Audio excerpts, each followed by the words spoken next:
Billionaire took Mistress to business trip, not knowing his wife was the secret investor. The boardroom was silent, not the comfortable kind of silence, the kind that makes your ears ring, the kind that feels like the air before lightning strikes. Garrett Wade stood frozen halfway down the long mahogany table, his hands still outstretched for a handshake that would never come. His custom Xenia suit suddenly felt too tight. His mouth had gone completely dry, because at the head of that table, backlit by floor-to-ceiling windows overlooking Monterey Bay, sat his wife. Hollis looked up at him with those hazel eyes he'd stopped really seeing about 7 years ago. Her voice was quiet, controlled, but it carried the weight of a judge reading a sentence. She said, "Hello, Garrett. I believe you wanted to meet the principal of Quantum Ventures. Well, here I am." Garrett's brain short-circuited. The words came out strangled, confused. "Hollis? What are you doing here? You're supposed to be in Portland. What is this?" She tilted her head slightly, almost curious, like she was observing a specimen under glass. Portland was a convenient fiction, much like your business trip to Monterey being about legitimate business. Her eyes shifted past him, landed on the young woman in the too-tight red dress standing behind him, the mistress he'd brought to the most important meeting of his life. Hollis continued, her voice dropping to something colder. "Though I see you brought your VP of Strategic Initiatives. How very professional." The woman, Sienna, let out a nervous, confused laugh. "Wait. Julian, is this your wife? What is she doing here? Is she like the secretary or something?" No one answered her. Garrett felt the room tilting, felt his perfectly constructed world cracking down the center like thin ice over deep water. Hollis stood up slowly, deliberately, and when she spoke again, every person in that room understood exactly who held the power. "Garrett," she said, "sit down. We have a lot to discuss, starting with the $300 million you came here to beg for, and ending with every single lie you've told for the past 9 years. Have you ever been so absolutely certain of your secrets that you never noticed someone was 10 steps ahead of you the entire time? Have you ever underestimated someone so completely that you walked straight into a trap of your own making? This is the true story of a tech billionaire who thought he had it all figured out. The perfect deception. The ultimate power move. A failing company, a mysterious investor, and a wife who he believed was too quiet, too boring, too intellectually absent to ever be a threat. What he didn't know was that the woman he'd been dismissing for nearly a decade, the woman he treated like expensive wallpaper in his billion-dollar life, was actually the invisible architect of his entire world. And she was about to show him exactly what happens when you mistake patience for permission, when you confuse quietness with weakness, when you're so blinded by your own arrogance that you never see the reckoning coming. This is a story about secrets and surveillance, about the difference between loud power and real power, about a man who built an empire on artificial intelligence but had zero awareness of the human being sleeping in his bed. And it's about a woman who spent 9 years playing the long game, watching, waiting, building her own empire in complete silence while her husband performed his success for the cameras. By the time you finish this story, you're going to question everything you think you know about marriage, about business, about who really holds the cards in the rooms where decisions get made. So if you're ready for a story about betrayal and brilliance, about the kind of twist that will make you want to stand up and applaud, I need you to do something for me right now. Hit that like button, drop a comment, and tell me where you're watching from, or just type, "I'm with you, Dr. Phillips." Because trust me, you're going to want to remember where you were when you heard this one. And subscribe to Love and Twilights with Dr. Phillips, because this is what we do here. We tell stories that matter, stories that teach, stories that make you feel something real. Now let's go back to where this all started. 6 days before that boardroom confrontation, in a penthouse in Seattle where a man stood at the window of his glass tower, holding a glass of whiskey that cost more than most people make in a week, and believing with absolute certainty that he was the smartest person in his own life. He was wrong. The rain streaked down the floor-to-ceiling windows of the Western Avenue penthouse, each drop catching the amber lights of Seattle's skyline. The Space Needle stood like a sentinel in the distance. Elliott Bay spread out dark and restless toward the Olympic Mountains. Garrett Wade stood at those windows, master of all he surveyed, a tumbler of 18-year Macallan in his hand. The whiskey caught the light, glowed like liquid gold. He was 42 years old, and he looked like the cover of every tech magazine that mattered. Forbes, Wired, Fast Company, they'd all featured him. Sharp jaw, intense eyes, the calculated scruff of someone too brilliant to worry about something as mundane as shaving. He wore the uniform of the modern tech prophet, fitted charcoal Henley, designer jeans that cost $600, minimalist watch worth more than a Honda Civic. Behind him, his home office was a shrine to disruption. Vintage Eames chairs, a desk made from reclaimed Boeing fuselage, walls lined with framed magazine covers, all featuring his face, awards in glass cases, a signed photo with the mayor, another with Jeff Bezos at some summit. This was the visible evidence of success. This was what winning looked like, except Garrett Wade was losing. Cipher Dynamics, the company he'd built on the promise of artificial intelligence that could predict human behavior, was hemorrhaging money. The algorithms that had made him famous were being outpaced by competitors who'd copied his models and improved them. 3 major contracts had quietly not renewed. The Pentagon deal everyone was counting on, the one that was supposed to be worth $200 million over 5 years, had stalled in some congressional committee, buried under red tape and political infighting. The company was burning through $12 million a month. The runway was getting shorter. The board was getting nervous. And if this Monterey meeting didn't work, if Quantum Ventures said no, Garrett would be forced out of his own company within 60 days. They'd bring in some gray-haired, quote-unquote, seasoned executive to, quote-unquote, right the ship. His vision would be compromised into mediocrity. His company would become someone else's case study. In Seattle, in tech, that kind of failure wasn't just professional death. It was social death.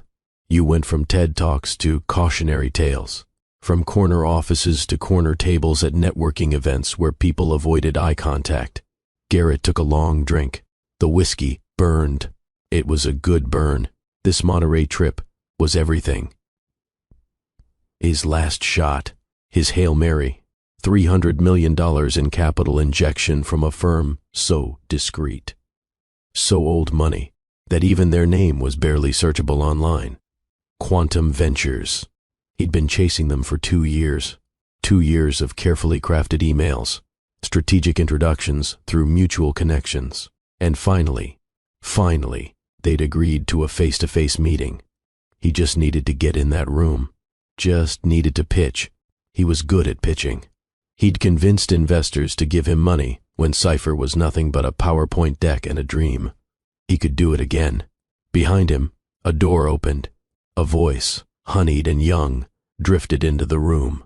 "Garrett, babe, do you absolutely have to leave so early tomorrow?"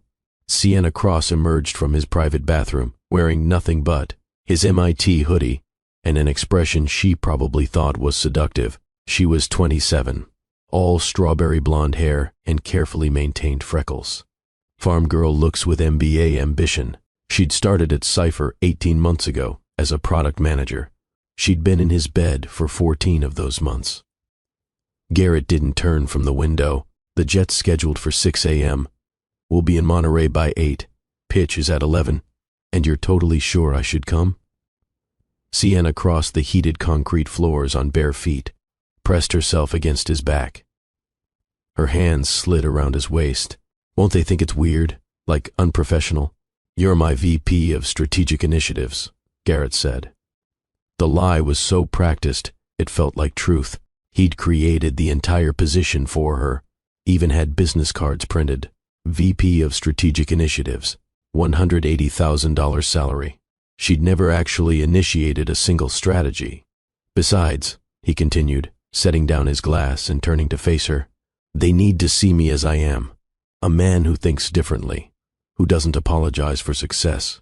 What he didn't say out loud was this: bringing Sienna was a power move. Quantum Ventures had been so formal in all their communications, almost old world. Showing up with Sienna, young and beautiful and obviously more than just business, would throw them off balance. Establish dominance before the first handshake. It was psychological warfare, and Garrett Wade had always been good at war. Sienna smiled, ran her finger down his chest. What about Hollis? Won't she wonder where you are? Something flickered in her voice, a frequency Garrett missed entirely. He waved his hand dismissively. Hollis is in Portland. That writer's retreat she does every year. Some cabin on the Columbia Gorge where she pretends she's finally going to finish her novel.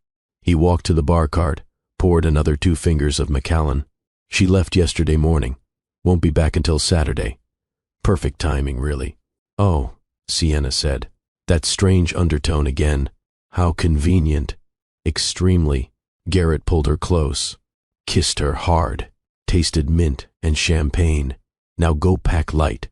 I want you in that black Reformation dress for the meeting. The one that's basically see-through? That's the one. She laughed. Wind chimes, pretty, but hollow. She disappeared into his walk-in closet, already on her phone, probably texting her friends about the private jet. Garrett returned to his window, watched the ferries crawl across the black water like slow-moving lights. This penthouse, this view, this entire carefully constructed life, all of it existed because of Hollis Ashcroft. He'd met her 9 years ago at a TED conference in Vancouver. He'd been 33, hungry, a founder with a decent algorithm and dangerous ambition. She'd been the daughter of Thomas and Catherine Ashcroft. Old Seattle money, the kind of family that had buildings named after them at the University of Washington. A foundation, a legacy. She'd also been sweet, almost confusingly sweet for someone from that kind of wealth. She wrote poetry, volunteered at literacy nonprofits, talked about books with the kind of passion Garrett reserved for market disruption. She was beautiful in an understated way. Tall, willowy, dark honey hair, usually in a simple ponytail. Hazel eyes that seemed more interested in observing than being observed. She wore simple clothes. No logos, no flash, just quiet elegance. Their courtship had been brief, strategic, at least on Garrett's end. He needed capital. He needed connections. He needed the kind of credibility that came with marrying into Seattle aristocracy. What did Hollis need? He'd never really asked. A husband, he supposed, someone her family would approve of.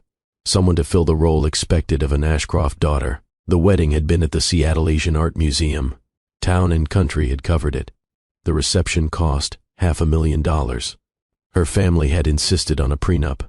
Garrett had signed it without really reading it. At the time, his assets were theoretical. The prenup protected her family money. His company was valued at basically nothing. Now, 9 years later, he barely saw her. Hollis had become ambient. Always there, always appropriate, but invisible. She managed their home, attended the right fundraisers, served on nonprofit boards. She was beautiful in that wholesome, unadorned way. Minimal makeup, simple clothes from Everlane and Madewell, hair that looked the same whether she'd just washed it or styled it. She spoke softly, laughed at his colleagues' jokes, had a habit of gently touching his arm when he got too loud at dinner parties. She was boring, predictable, safe. She was exactly what he'd married her to be. A perfectly acceptable backdrop to his meteoric rise. What Garrett Wade did not know, what his celebrated algorithms had catastrophically failed to predict, was that Hollis Ashcroft had not been in Portland for the past 2 days. She had been in Monterey, and she had been waiting. Across the vast penthouse, in the master bedroom that felt more like a hotel suite than a home, Hollis stood over her suitcase. She was alone.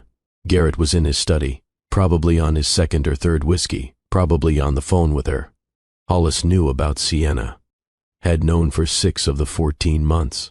The private investigator's report had been clinical, thorough. Photographs, credit card receipts, text messages recovered from cloud backups. The first time she'd read it, sitting in her car in the parking garage of the investigator's office, she'd cried. Not the dramatic sobbing kind of crying, just silent tears running down her face while she stared at a picture of her husband kissing another woman outside some restaurant in Belltown. The heartbreak had been real, sharp, immediate, but it had cooled quickly, solidified into something harder, more useful, resolve. Her marriage was a casualty. She'd accepted that. But her family's legacy was not negotiable.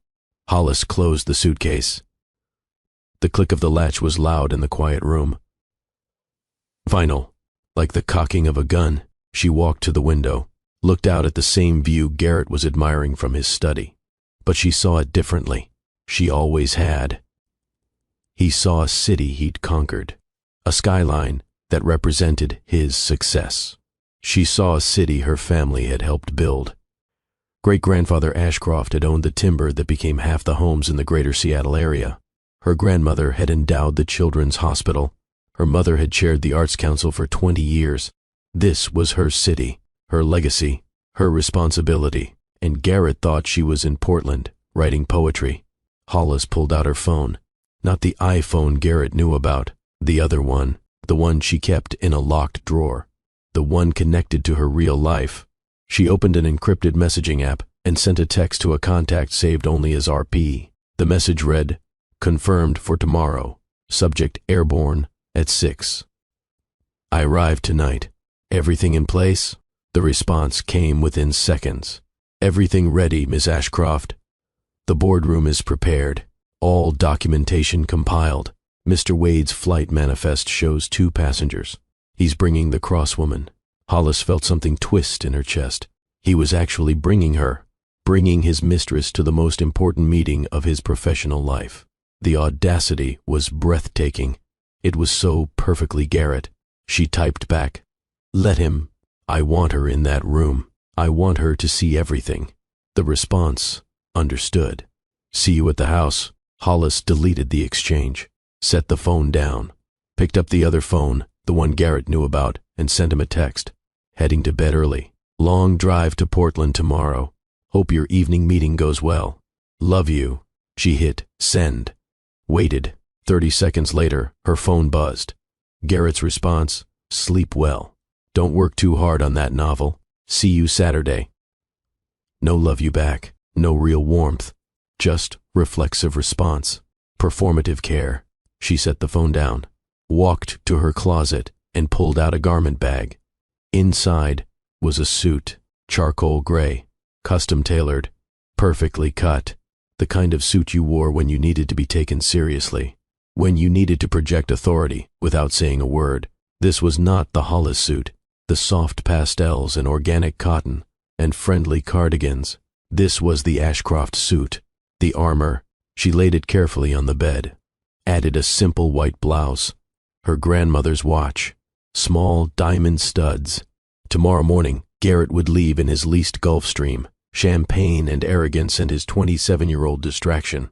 And Hollis would leave on a commercial flight to San Francisco, then drive to Monterey in a rental car. Anonymous, invisible, exactly as she'd been for 9 years. But tomorrow, the invisibility ended. Tomorrow, Garrett Wade would finally see his wife, and it would destroy him. In his study, Garrett had moved from the window to his leather chair. His phone was pressed to his ear. His voice had dropped to that intimate register he used when he wanted to sound powerful and seductive at the same time. I know, he was saying. "I just got away. Yes, she's going to Portland. Some writer thing. Perfect timing." On the other end, Sienna's voice, breathy and excited. "I still can't believe we're doing this. A private jet, Monterey. It's like a movie." "It's just the beginning," Garrett said. He could feel the whiskey now, warm in his veins, making him expansive. "After this deal closes, everything changes. I'm talking about real money, Sienna, generational wealth, and I want you there for all of it. What about Hollis?" Garrett leaned back in his chair, looked up at the ceiling, at the recessed lighting that cost $12,000 to install. "Hollis," he said slowly, "has no idea how the real world works. She's a nice woman. Sweet. But she lives in this bubble of nonprofits and book clubs and garden parties. She thinks success is about giving money away, not making it. We're different people. We've been different people for a long time. So why not just divorce her?" It was a fair question, one he'd asked himself occasionally, usually after too much whiskey and too little sleep. "The prenup," Garrett said. "It's complicated. Her family insisted on it. If I initiated divorce, I'd walk away with almost nothing. The company was worth nothing when we married, so technically it's separate property, but the legal fees alone would kill me. And the optics. In Seattle, you don't divorce an Ashcroft. You'd be blacklisted from every board, every investor's network. It's social suicide. He paused, took another drink. But if she left me, that's different. That's her choice. And I keep thinking, eventually, she'll get tired of being ignored. She'll find some book club friend or yoga instructor, and she'll be the one to pull the trigger. And then I'm free, clean. No one blames me. You're basically waiting for her to dump you, Sienna said. There was something in her voice. Judgment? Amusement? He couldn't tell. I'm being strategic, Garrett corrected. Everything I do is strategic. They talked for a few more minutes. Plans for tomorrow. What time to arrive at the airport. What she should pack. When he finally hung up, Garrett felt that familiar cocktail of guilt and excitement. Guilt because, technically, he knew what he was doing was wrong. He was married.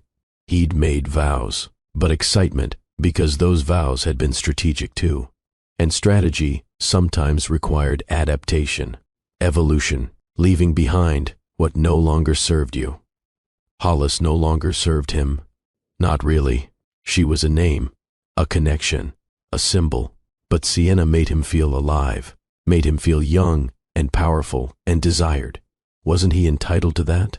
After all the pressure, after building $1 billion company from nothing, didn't he deserve to take what he wanted? He finished his whiskey, set the glass down, stood up, and stretched. Tomorrow was going to be a big day, maybe the biggest of his life. He needed to be sharp. Rested, ready, he walked out of his study, through the vast living room with its modern art and its uncomfortable designer furniture that Hollis had selected, down the hall to the master bedroom. Hollis's suitcase was by the door, packed and ready. She was already in bed, lamp off, just a still shape under the covers. Garrett stood in the doorway for a moment, watched her breathe. She was a good person. He knew that. Kind, thoughtful. She'd never been cruel to him. But kindness wasn't enough. Thoughtfulness wasn't passion. He felt a small pang, something almost like regret. Then, he thought about Sienna waiting for him tomorrow, about the meeting, about the future that was coming. The regret evaporated. He grabbed his phone, a change of clothes, and walked to the guest room at the other end of the penthouse. He'd sleep there. Tell Hollis in the morning it was because he didn't want to wake her. She'd believe it. She always believed him. As he closed the guest room door, his last thought before sleep was this. After tomorrow, everything would be different. The money would be secured.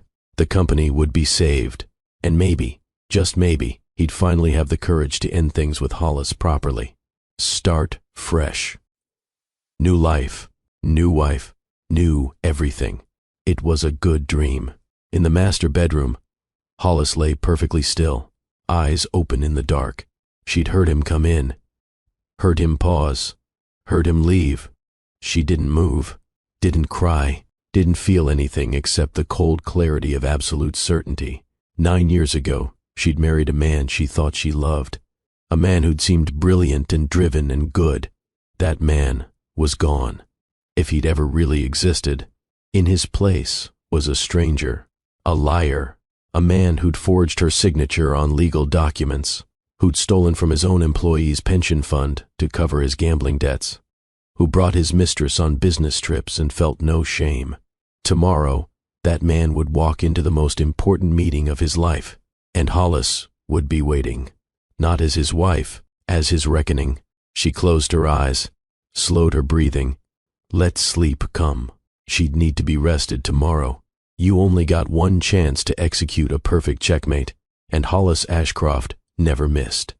Morning came to Seattle the way it always did in November, gray, damp.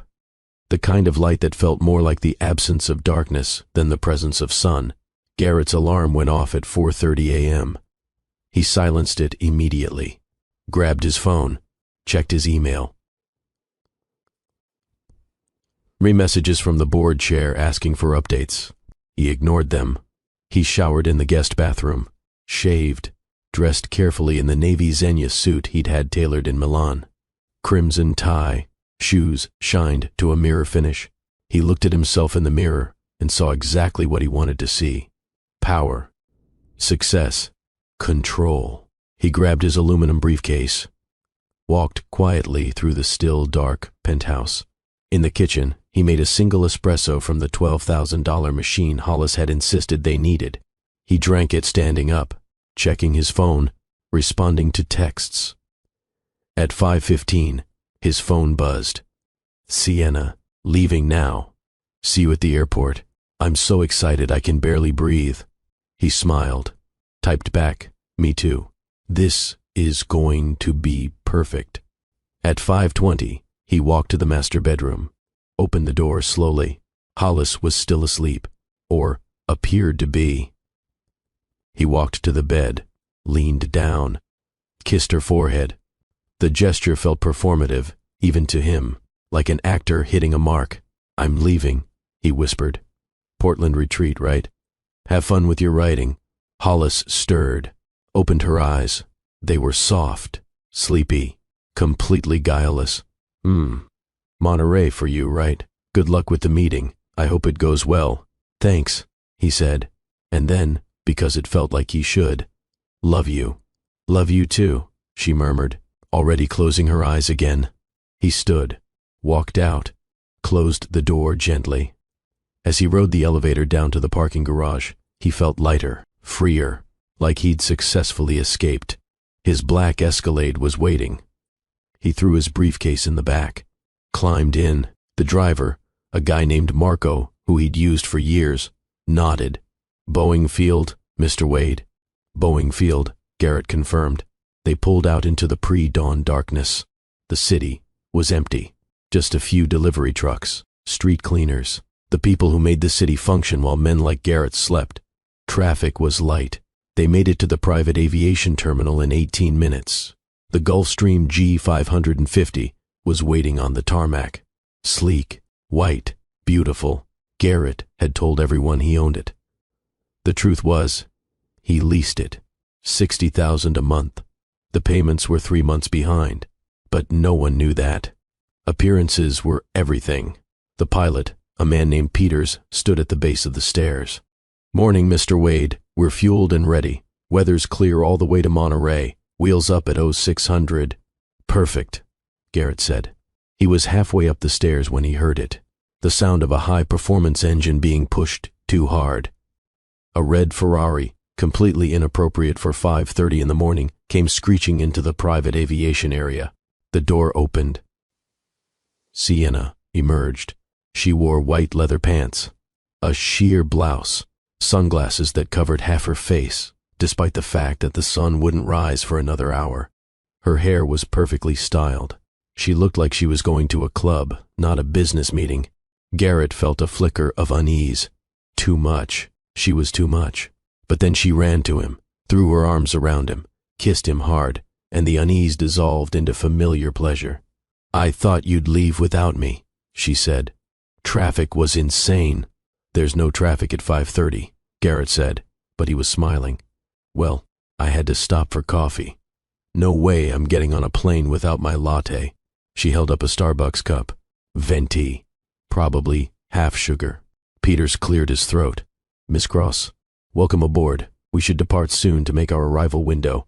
They climbed the stairs, entered the cabin. It was everything a private jet should be. Cream leather seats, polished walnut. A flight attendant already waiting with champagne. Veuve Clicquot, Sienna breathed, sinking into a seat. God, I could get used to this. Garrett sat across from her, accepted a glass, watched her take in the luxury with unconcealed delight. This was why he liked her. She appreciated things. She didn't take wealth for granted. She celebrated it. Hollis would have politely declined the champagne, would have brought a book, would have spent the flight reading and making notes in the margins. Boring. The engine started. The cabin door closed. Peter's voice came over the intercom. Ladies and gentlemen, we're cleared for takeoff. Flight time to Monterey is approximately 2 hours. Sit back and enjoy. The jet taxied. accelerated, lifted. Garrett watched Seattle fall away beneath them. The Space Needle, the water, his city. Sienna raised her glass. To us, to this meeting, to your brilliance. To $300 million, Garrett said. They clinked glasses, drank. The champagne was perfect. Cold, crisp, expensive. As they climbed to cruising altitude, Garrett opened his iPad, pulled up his presentation, 40 slides. Market analysis, growth projections, the kind of hockey stick charts that made investors salivate. Sienna leaned over. Can I see? Sure.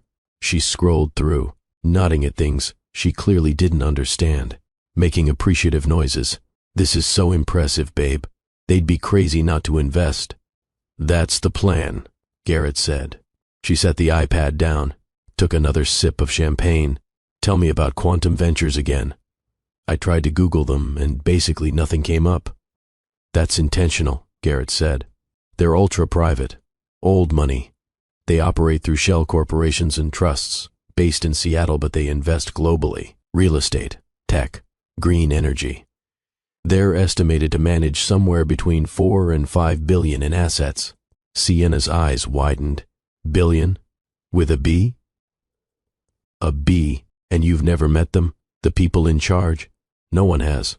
Everything's been through this woman, Rowena Pierce. She's some kind of COO or chief of staff. Every email, every call, always her. I finally convinced her to set up a face-to-face. But you don't know who you're actually meeting? No idea, Garrett admitted. Could be a single principal. Could be a board. Pierce wouldn't say. Just confirmed the meeting and sent coordinates to this estate in Monterey. Sienna frowned. That's weird, right? Meeting at someone's house instead of an office? That's how old money operates, Garrett said. They don't have offices. They have estates. It's a flex. They're showing me they don't need to impress me. I need to impress them. And you will, Sienna said. She squeezed his hand. You're Garrett Wade. You built $1 billion company from nothing. You're a genius. He smiled. Let himself believe it. The flight attendant brought warm croissants, fresh fruit, more champagne. They ate, talked. Sienna scrolled through Instagram, showing him posts from influencer friends who were jealous she was on a private jet. Garrett reviewed his notes, rehearsed his opening lines. Mr. Vance, or whoever you are, what Cipher Dynamics represents isn't just logistics. It's not just AI. It's the future of human potential optimization. No, too vague. What if we could predict not just what people want, but what they need before they know they need it? Better, more concrete. He was so focused on his pitch, so consumed with his own preparation, that he never once thought about his wife. Never wondered if she'd made it to Portland safely. Never considered calling to check in.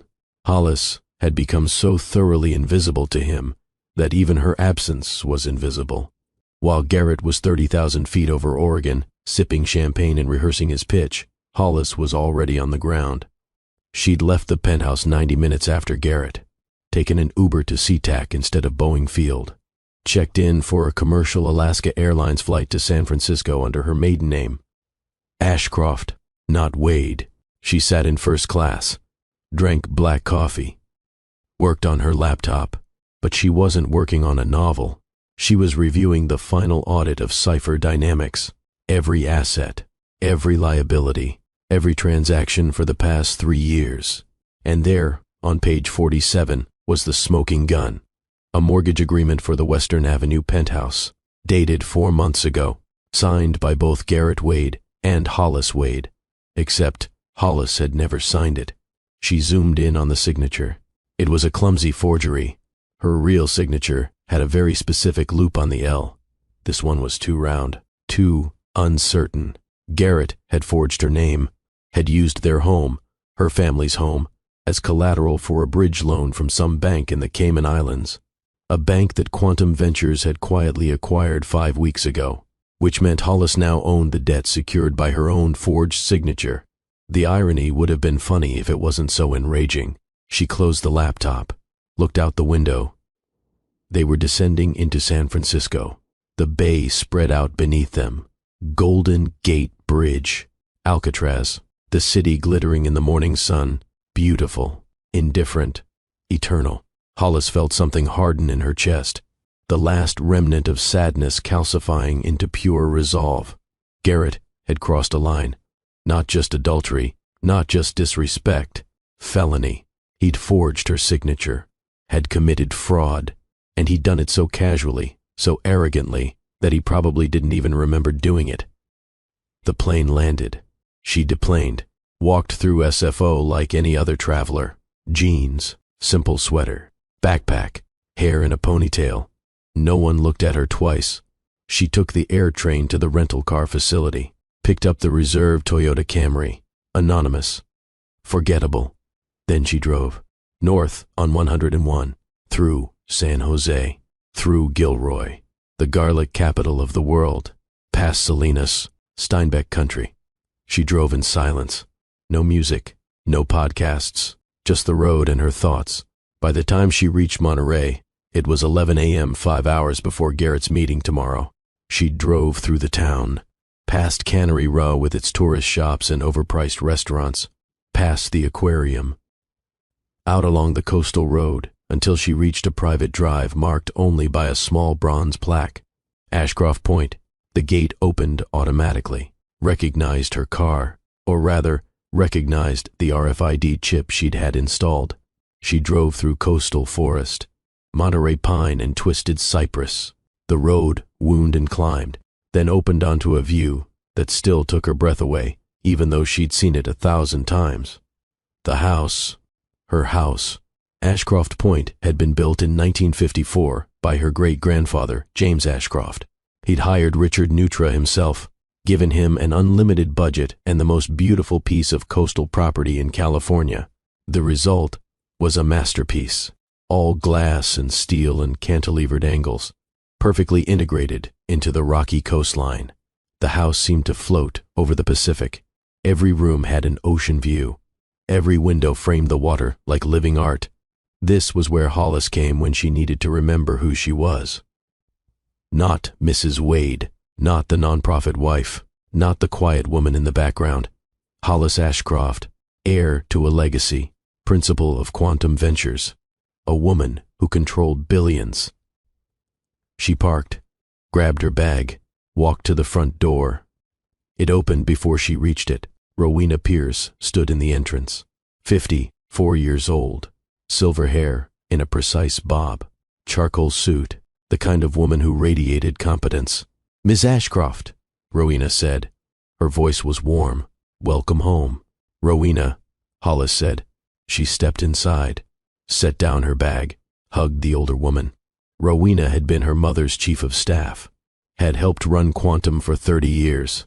When Hollis's mother died and Hollis took over, there had been questions. Whispers. A 29-year-old running a multi-billion-dollar firm?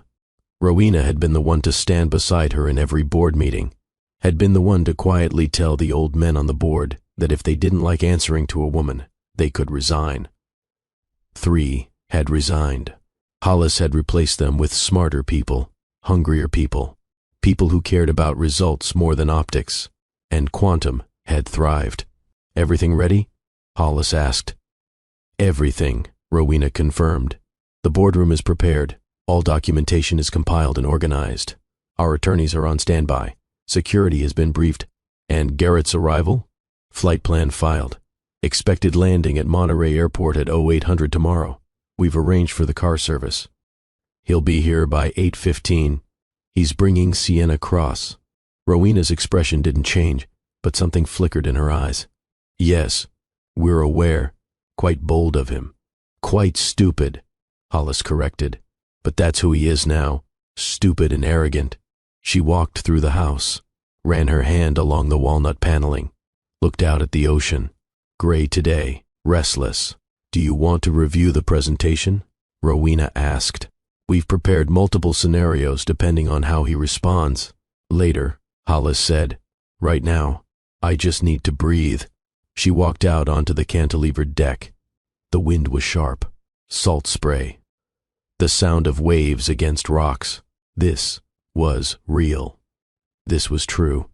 Not the penthouse in Seattle with its sterile modern furniture and its view of a city Garrett thought he owned.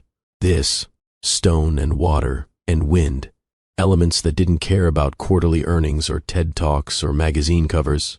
Rowena came to stand beside her. They stood in silence for a while.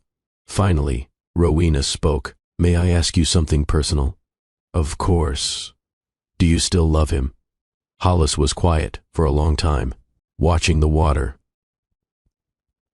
thinking about the question. "I don't know," she said finally. "I loved who I thought he was, but I don't think that person ever really existed. I think I loved a performance, and now the performance is over and I'm seeing the actor underneath. And he's small and cruel and empty. Then why offer him a choice?" Rowena asked. "Why not simply destroy him and walk away?" Hollis turned, looked at her mother's oldest friend. "Because I need to know I tried everything.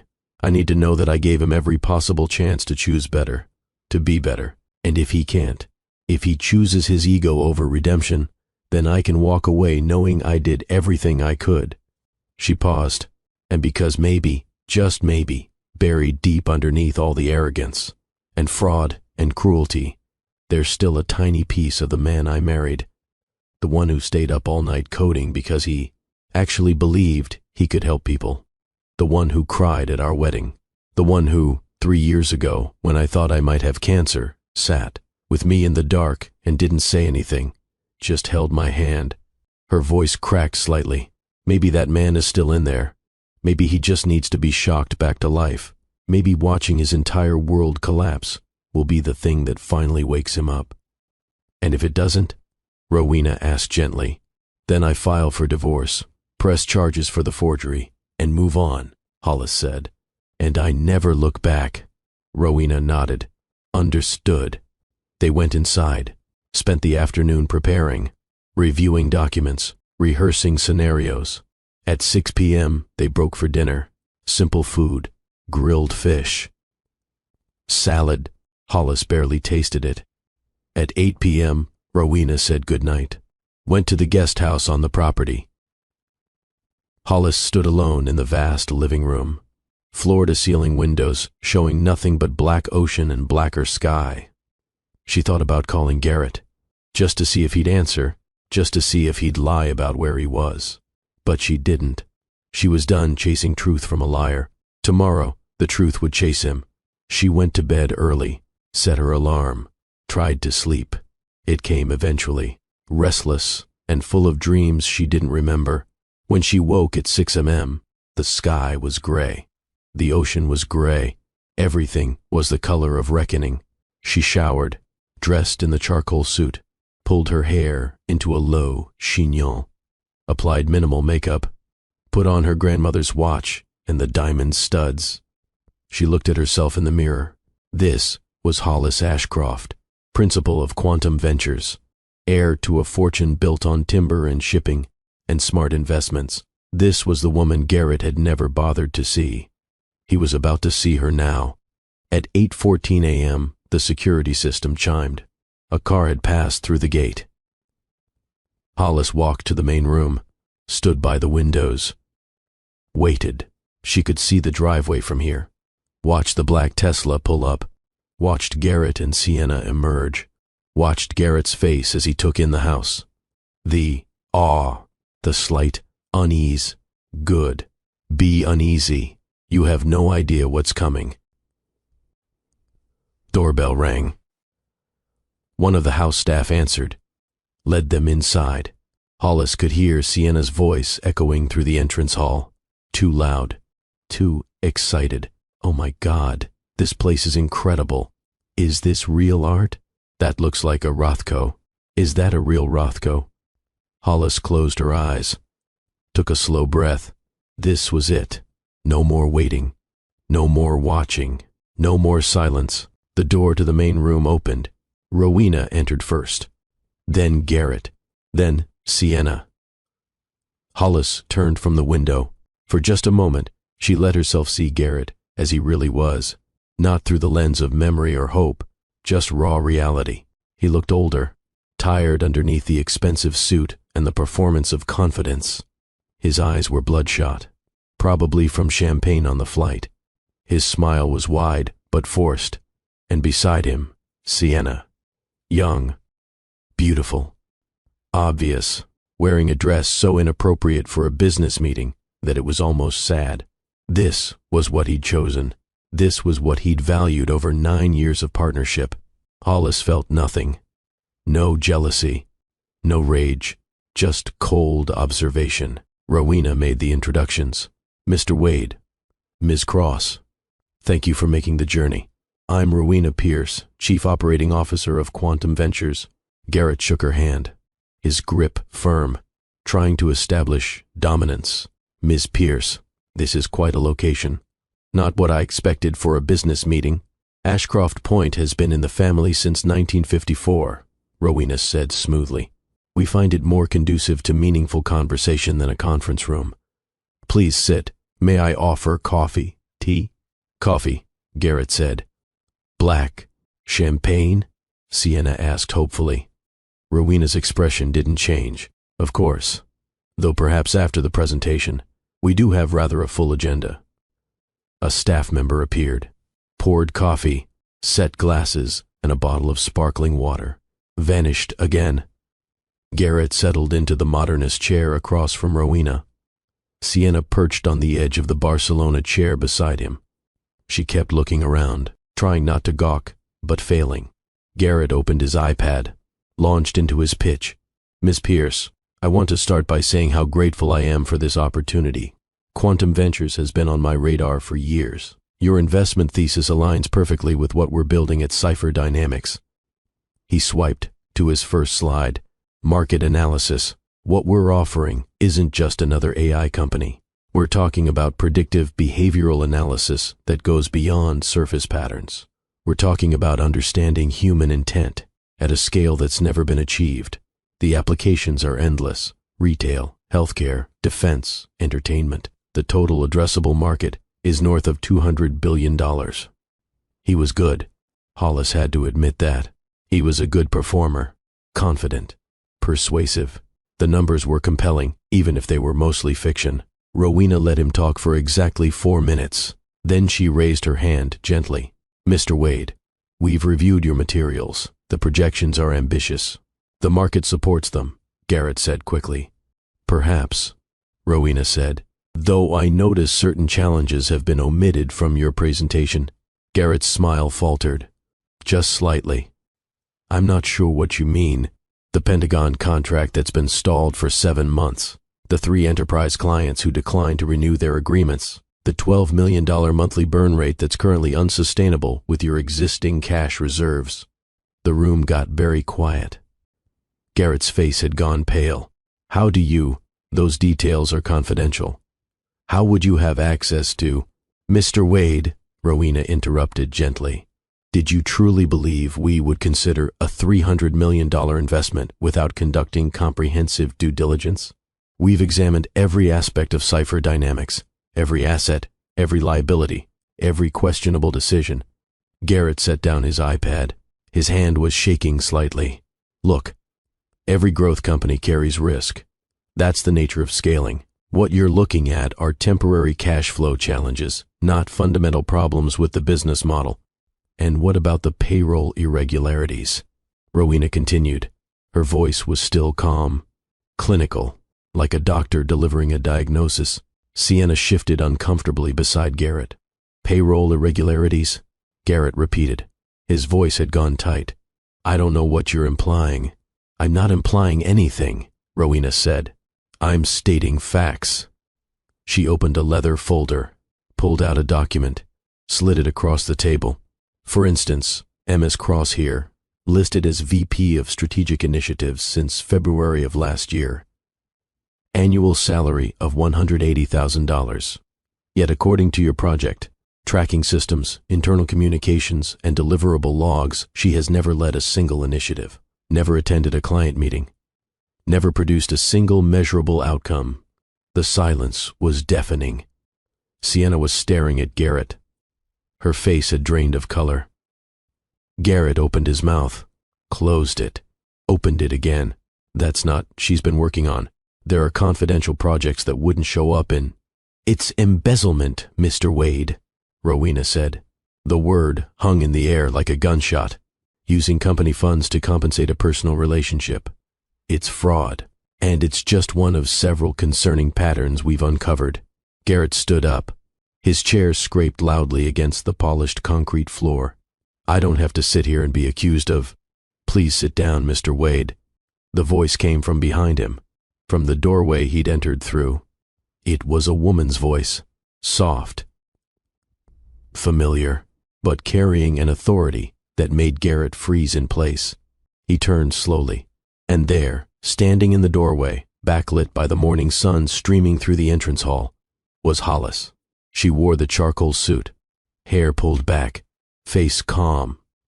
She looked exactly as she always did, understated, elegant, unremarkable, except she was here, in Monterey, in this house. Garrett's brain simply refused to process what he was seeing. His mouth moved. No sound came out. Finally, strangled and confused, he managed, Hollis. What are you doing here? You're supposed to be in Portland. What is this? Hollis walked into the room, not rushed, not dramatic, just steady, measured steps. She walked to the head of the glass table, set down her worn leather satchel, the one she carried her notebooks in. The one Garrett had made fun of for being so earnest, so grad school. Portland, Hollis said softly, was a convenient fiction, much like your business trip to Monterey being about legitimate business. Her eyes moved past him, landed on Sienna, stayed there for just a moment, taking her in, the too tight dress, the expensive shoes, the look of dawning horror. Then Hollis's gaze returned to Garrett. Though I see you brought your VP of Strategic Initiatives. How very professional. Sienna let out a nervous, high-pitched laugh. Wait. Garrett, is this your wife? What is she doing here? Is she like the assistant or something? No one answered her. No one even looked at her. All eyes were on the two people at opposite ends of the table. Husband and wife, predator and prey. Except it wasn't clear who was who anymore. Garrett's face had gone from pale to flushed, confusion giving way to something like anger. Hollis, he said, his voice sharp. What the hell is this? Some kind of ambush? Did your family set this up? Because if this is some kind of intervention... An intervention, Hollis repeated. Something flickered across her face. Not quite a smile. Something sadder. No, Garrett, this isn't an intervention. This is a meeting. The meeting you requested, with Quantum Ventures. She walked to the chair at the head of the table. The power position. She didn't sit, just stood behind it, hands resting on the back, grounding herself. Quantum Ventures isn't some separate entity that happens to be meeting in my family's house, Hollis continued. Her voice was still quiet, but it had gained an edge, sharp as surgical steel. Quantum Ventures is my family. It was founded by my great-grandfather in 1952. My grandfather ran it. My mother ran it. And when she died 3 years ago, I became the principal. The words landed like physical blows. Garrett took a step back, hit the edge of his chair, sat down hard. 3 years? The words came out as a whisper. You've been running an investment firm for 3 years? Yes. But you're on nonprofit boards. You do book clubs, you volunteer, I do those things because they matter to me, Hollis said. Her voice was steady, because I believe in literacy and education and giving back. But they're not my occupation, Garrett. They never have been. She finally sat, smoothed her hands on the table, met his eyes directly. Quantum Ventures manages $4.7 billion in assets across technology, real estate, and sustainable energy. We own 17 companies outright. We're minority stakeholders in 40, 3 others. We've backed 3 companies that later went public with valuations over $1 billion each. And for the past 18 months, we've been watching Cipher Dynamics very carefully. Garrett felt like the floor had dropped out from under him. Watching us? You own part of my company? No, Hollis said. but we own a significant portion of your debt. Rowena slid another document across the table. Garrett stared at it. His vision was swimming.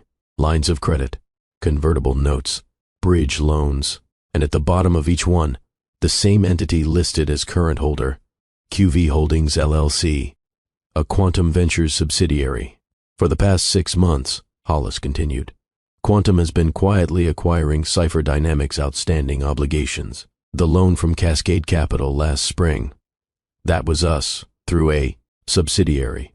The convertible notes you issued in July to cover payroll, we bought those from the original holders at a discount. The commercial lease on your so-do office building. We're your landlord now. She leaned forward slightly. You haven't been trying to pitch a new investor, Garrett. You've been unknowingly begging your largest creditor for more money. The room was spinning. Garrett gripped the edge of the table. Why? The word came out raw, desperate. Why would you do this? Hollis looked at him for a long moment, really looked at him, and in her eyes, Garrett saw something he'd never seen before. Not anger, not even hurt, just profound, exhausted disappointment. Because, Hollis said quietly, you were going to lose everything, and I had to decide whether I was going to save you. Sienna suddenly stood up, her chair scraped back. Her voice came out high and panicked. Wait just a minute. You're telling me that you, she pointed a shaking finger at Hollis, have been secretly running a multi-billion-dollar investment company while he, she gestured wildly at Garrett, has been treating you like some kind of housewife who just plans charity events, and you just let him? For the first time since entering the room, Hollis's composure cracked. Just slightly. A flash of something vulnerable and hurt crossed her face. I didn't let him do anything, Ms. Cross, Hollis said. Her voice was softer now, more human. I made a choice. When my mother died and I took over Quantum, I was 29 years old. The board, all men, all my father's generation, wanted to install literally anyone but me. A cousin, a family friend, anyone with a Y chromosome. She stood, walked to the windows, her back to the room. I had to fight for 2 years to take control. And during that time, I learned something important about the business world, particularly in tech, particularly in Seattle. She turned back. Her eyes were harder now. The world doesn't respond well to women who take up space, who are too visible, too ambitious, too loud. So I made myself smaller. I let Garrett have the spotlight. I let him build his public empire while I quietly built mine. I attended his product launches and smiled while his colleagues made jokes about my little hobbies. I let him believe I was exactly what he wanted me to be. Beautiful, accommodating, intellectually absent. Hollis walked back to the table. Her hands gripped the back of her chair. But I have not been absent, Garrett. I've been watching. And for 9 years I've watched you become someone I don't recognize. Someone arrogant and reckless and cruel. Hollis, Garrett tried. His voice broke on her name. I can explain. This isn't what it looks like. Really?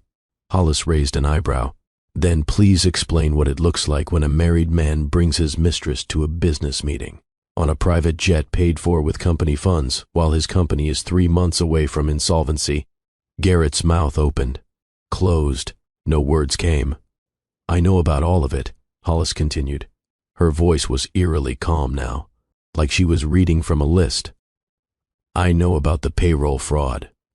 Ms. Cross is just the most obvious example, but there are 2 other ghost employees on your books. A Gregory Chen, who supposedly works in business development but doesn't exist, and a consulting firm called Cascade Advisory that bills you $60,000 a month and is actually just a shell company you created to funnel money to yourself. Garrett had gone completely white. I know about the fake user accounts you created to inflate your metrics for the Series C fundraising. 40,000 bot accounts that you reported as active users. That's securities fraud, Garrett. Rowena slid another folder across the table, opened it. Inside were screenshots, code repositories, email chains. I know about the insider trading, Hollis said. When the Pentagon deal started falling apart in August, you sold too. million in stock options before the information went public. You told the board you were diversifying your portfolio. You were actually getting out before the crash. Garrett's hands were shaking. He gripped the edge of the table. And I know about the women, Hollis said. Her voice finally showed emotion, a tremor of something. Hurt, anger, both. Starting with Rebecca from the rebranding agency in 2021. Then Alicia from the UW symposium. Then Jennifer, your executive coach. And now Sienna. She looked at Sienna, really looked at her, and her expression softened, just slightly. You're not special, Miss Cross. You're not even the first one he's put on payroll. You're just the current one. Sienna made a small, choking sound. She looked at Garrett with dawning horror. There were others? You told me I was different. You said we had something real. Garrett didn't answer, couldn't answer. Hollis continued. If you knew all of this, if you've known for years, why didn't you leave? Why wait until now? It was a fair question, one Hollis had asked herself 1,000 times. Because, she said slowly, I kept hoping you'd stop.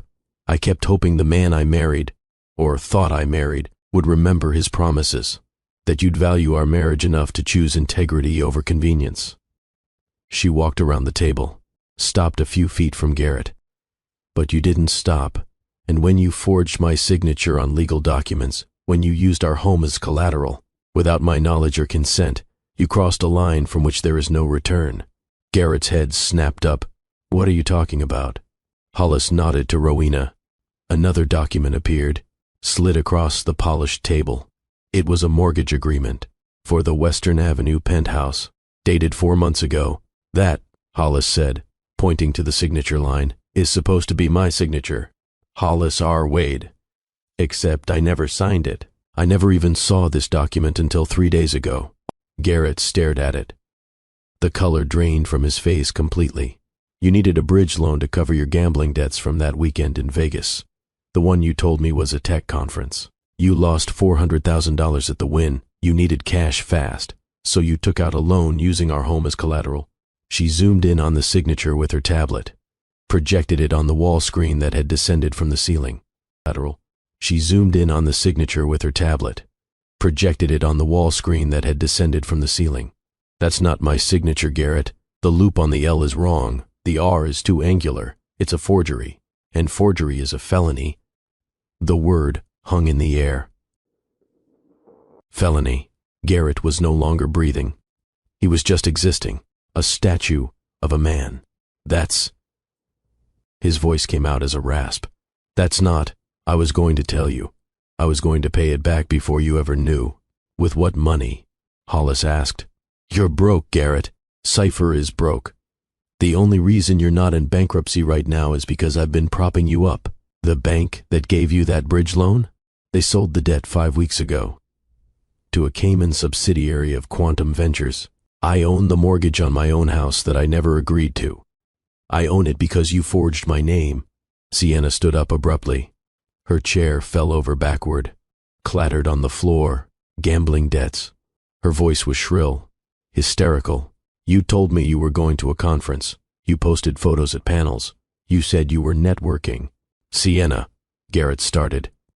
No. She backed away from him. No, you lied to me. There were others before me. You're broke. You're a criminal. Oh my God, I'm an accessory. I took a salary for a fake job. That makes me part of the fraud. She looked at Hollis with wide, terrified eyes. I didn't know. I swear I didn't know he was forging documents or stealing from pensions or... Wait, pensions? The Employee Pension Fund, Rowena said. Her voice was cold, professional. Cypher Dynamics has 37 employees. Most of them have been with the company since the beginning. They've been paying into a pension plan that Mr. Wade has been borrowing from to cover operational shortfalls to the tune of $2.4 million. Sienna looked like she might be sick. You stole from your employees' retirement? Garrett finally found his voice. I didn't steal. I borrowed. I was going to pay it back. As soon as the quantum deal closed, I was going to make everyone whole. This is all just temporary. It's cash flow management. It's theft, Hollis said flatly. And it's a violation of ERISA. The Department of Labor tends to take that very seriously. Garrett slumped in his chair. Everything he'd built, everything he'd fought for, it was all collapsing in real time. "What do you want?" he asked. His voice was hollow. "Defeated. You clearly didn't bring me here to give me $300 million. So what is this? Revenge? Public humiliation? What?" Hollis looked at him for a long moment. This man she'd married, this stranger. "I brought you here," she said quietly, "to give you a choice." She sat down, folded her hands on the table. "Rowena, the folders, please." Rowena produced 2 leather folders, set them on the table in front of Garrett. Hollis gestured to them. "Inside these folders are 2 possible futures. You get to choose which one becomes real." She opened the first folder. Path 1. Quantum Ventures calls in all of Cipher Dynamics' outstanding debt immediately. All of it. The bridge loans, the convertible notes, the office lease, everything. This triggers your other credit agreements. The company enters bankruptcy within the week. The assets are sold at auction. You're forced out as CEO. She paused. Let it sink in. 37 people lose their jobs. The company your father started as a single truck logistics business gets dismantled and sold for parts. And based on the documentation we have, the SEC and the Department of Labor receive anonymous tips about your securities violations and pension fund irregularities, which means you're not just losing your company, you're facing criminal investigation. Garrett felt bile rising in his throat. Hollis opened the second folder. Path 2. Quantum Ventures converts all outstanding debt to equity. We become the majority shareholder of Cipher Dynamics. You remain as CEO, but with significant changes. She pulled out a document. First, immediate payroll correction. Ms. Cross and the 2 other non-existent employees are terminated. Their salaries are returned to company accounts. Second, you agree to a complete restructuring of the business model. No more growth at any cost. We focus on sustainable profitability and ethical AI development. Third, she continued, you attend mandatory executive coaching twice a week with Dr. Patricia Nguyen. She specializes in narcissistic personality patterns and ethical leadership development. Garrett flinched at the word narcissistic. Fourth, the employee pension fund is made whole immediately. From my personal accounts if necessary. Those people trusted you. They don't deserve to suffer for your choices. She looked directly at him. And fifth, you move out of the Western Avenue penthouse and into the guest house for 6 months. Minimum. While we undergo marriage counseling. The room was silent. Marriage counseling? Garrett repeated. Real counseling, Garrett. With Dr. Kenji Park in Fremont. Tuesdays and Thursdays, where we actually talk about what you've done and why. Where you have to face the damage you've caused. Where we figure out if there's anything left worth saving. You're offering me probation, Garrett said. The words tasted like ash. I'm offering you a chance, Hollis corrected. A chance to become someone better than who you've been. Not for me. Honestly, I don't know if our marriage can survive this. But for yourself. For the people who've depended on you. For the employees who believed in you. She leaned back. Path 1. You walk away. I file for divorce. Per our prenuptial agreement, you leave with exactly what you brought to the marriage, which is nothing. But I won't press criminal charges if you go quietly. You'll be broke, but you'll be free to start over somewhere else. Path 2. You stay.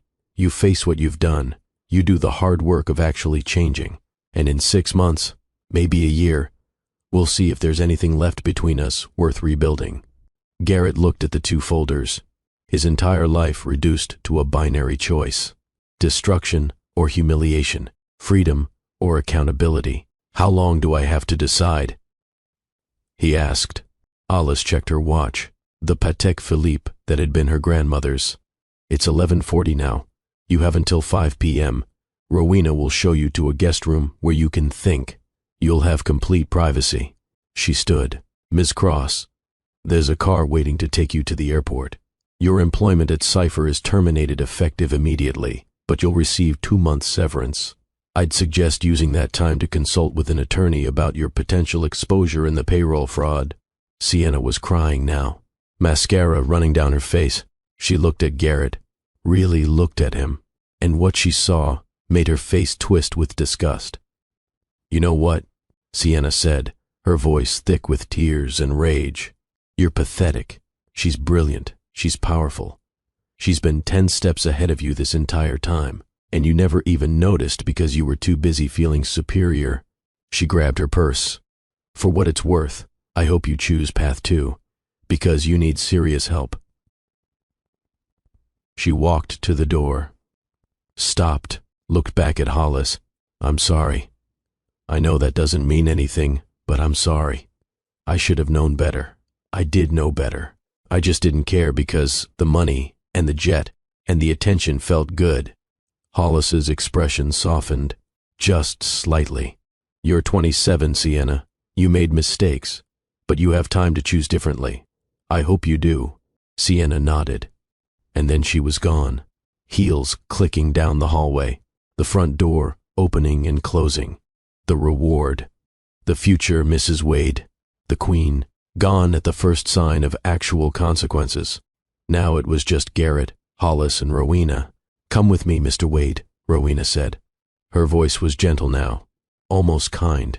"I'll show you to the guest room." Garrett stood slowly. His legs felt like lead. He looked at Hollis. "Did you ever love me?" he asked. "Or was I always just a means to an end?"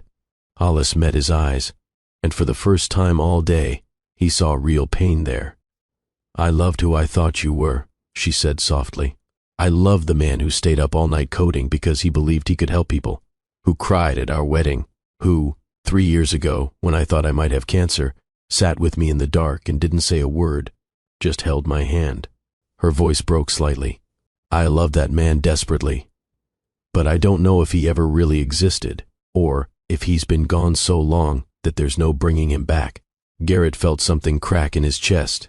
Rowena touched his elbow. "This way, Mr. Wade."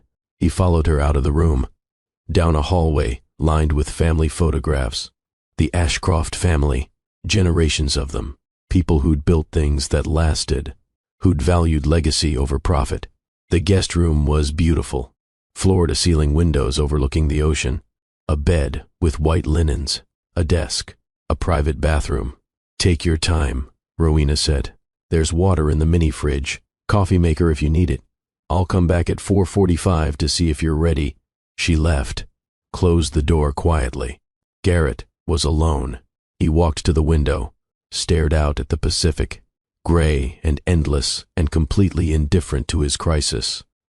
He thought about his father, dead at 61 of a heart attack, a Boeing engineer who'd worked the same production line for 30 years, who'd never taken risks, who died with a pension and a mortgage and a life of careful, cautious mediocrity. Garrett had sworn he'd be different. He'd take risks. He'd build something that mattered. He'd be someone. And he had been someone. For a while, when had it gone wrong? When had building something meaningful turned into just building? When had success stopped being about impact and started being about magazine, covers and private jets and proving he was smarter than everyone else? He sat on the edge of the bed, dropped his head into his hands. The truth was, he couldn't pinpoint a moment. It had been gradual, incremental, each small compromise leading to the next, each little lie making the bigger lies easier. The fake metrics that got him Series B funding, that had felt like strategy, not fraud. The first affair, that had felt like stress relief, not betrayal. The ghost employees, that had felt like creative accounting, not embezzlement. The forged signature, that had felt like necessity, not felony. Each choice had made sense in the moment. Each one had seemed justified by the pressure, the expectations, the need to keep winning. But added together, they painted a picture of someone he didn't want to be. A criminal, a liar, a man who'd betrayed everyone who'd ever trusted him. He thought about Hollis, really thought about her for the first time in years. How many times had she tried to talk to him about slowing down, about focusing on profitability instead of growth, about spending more time on product quality and less on press coverage? He'd dismissed her every time. What would she know about running a tech company? She was sweet, but she wasn't a builder. She didn't understand the game. Except she'd been running a company 3 times the size of his. Successfully, quietly, without fraud or lies or shortcuts. She'd understood everything. She just hadn't bothered to argue with him, because arguing would have required him to see her as an equal. And he never had. The magnitude of his arrogance was crushing. He stood, paced, looked at his reflection in the bathroom mirror. He looked old, tired. The expensive suit and the styled hair couldn't hide it anymore. This was who he really was. Not the Forbes cover, not the TED Talk. This exhausted, terrified man staring back at him. He could choose path. 1. Sign the papers. Walk away.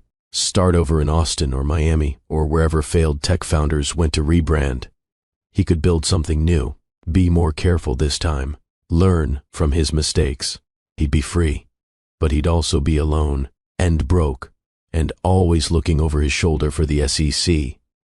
Or he could choose path 2. Stay. Face it. Do the actual work of changing.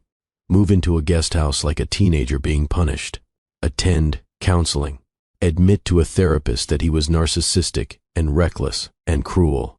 It would be humiliating, but it would also be real.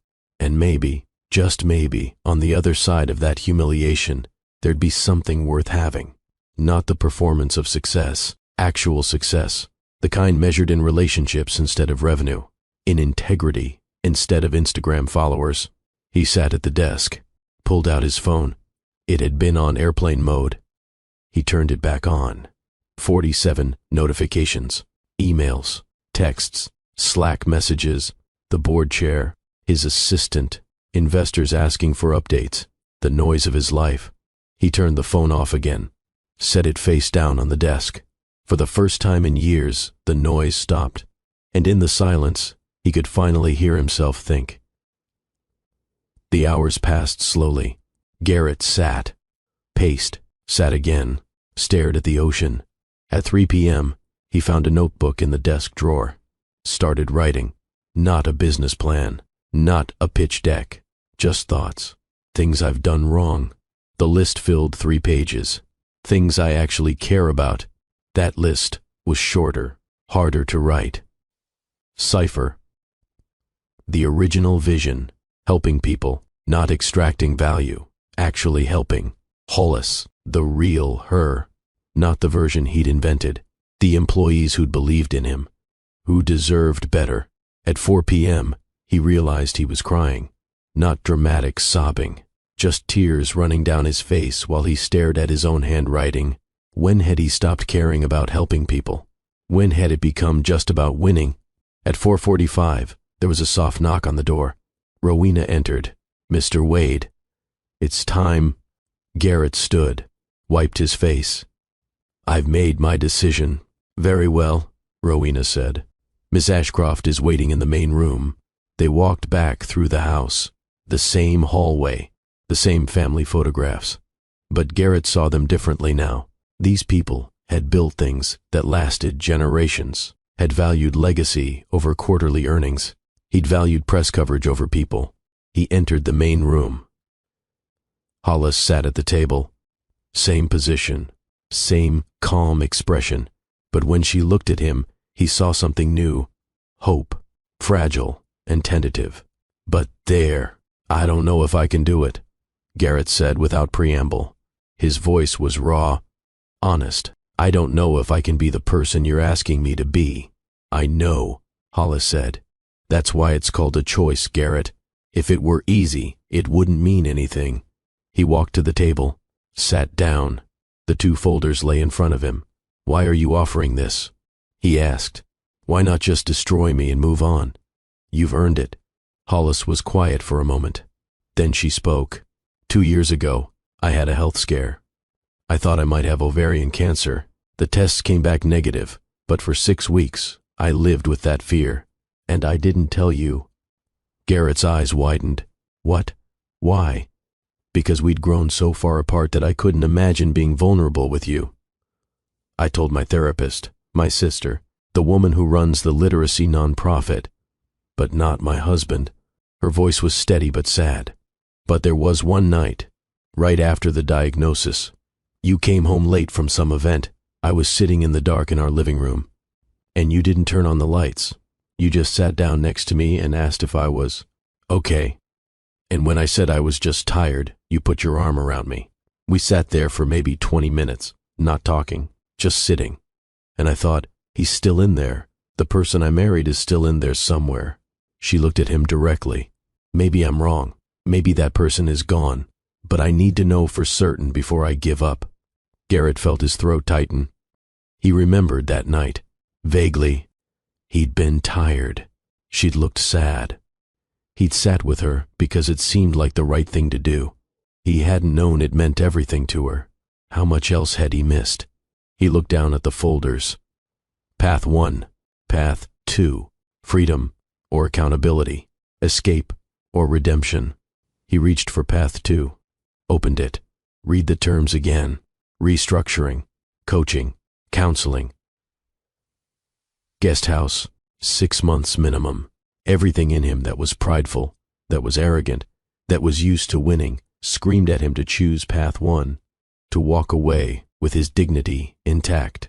But the small voice, the one he'd been ignoring for years, the one that sounded like the young coder who just wanted to help people, that voice said something different.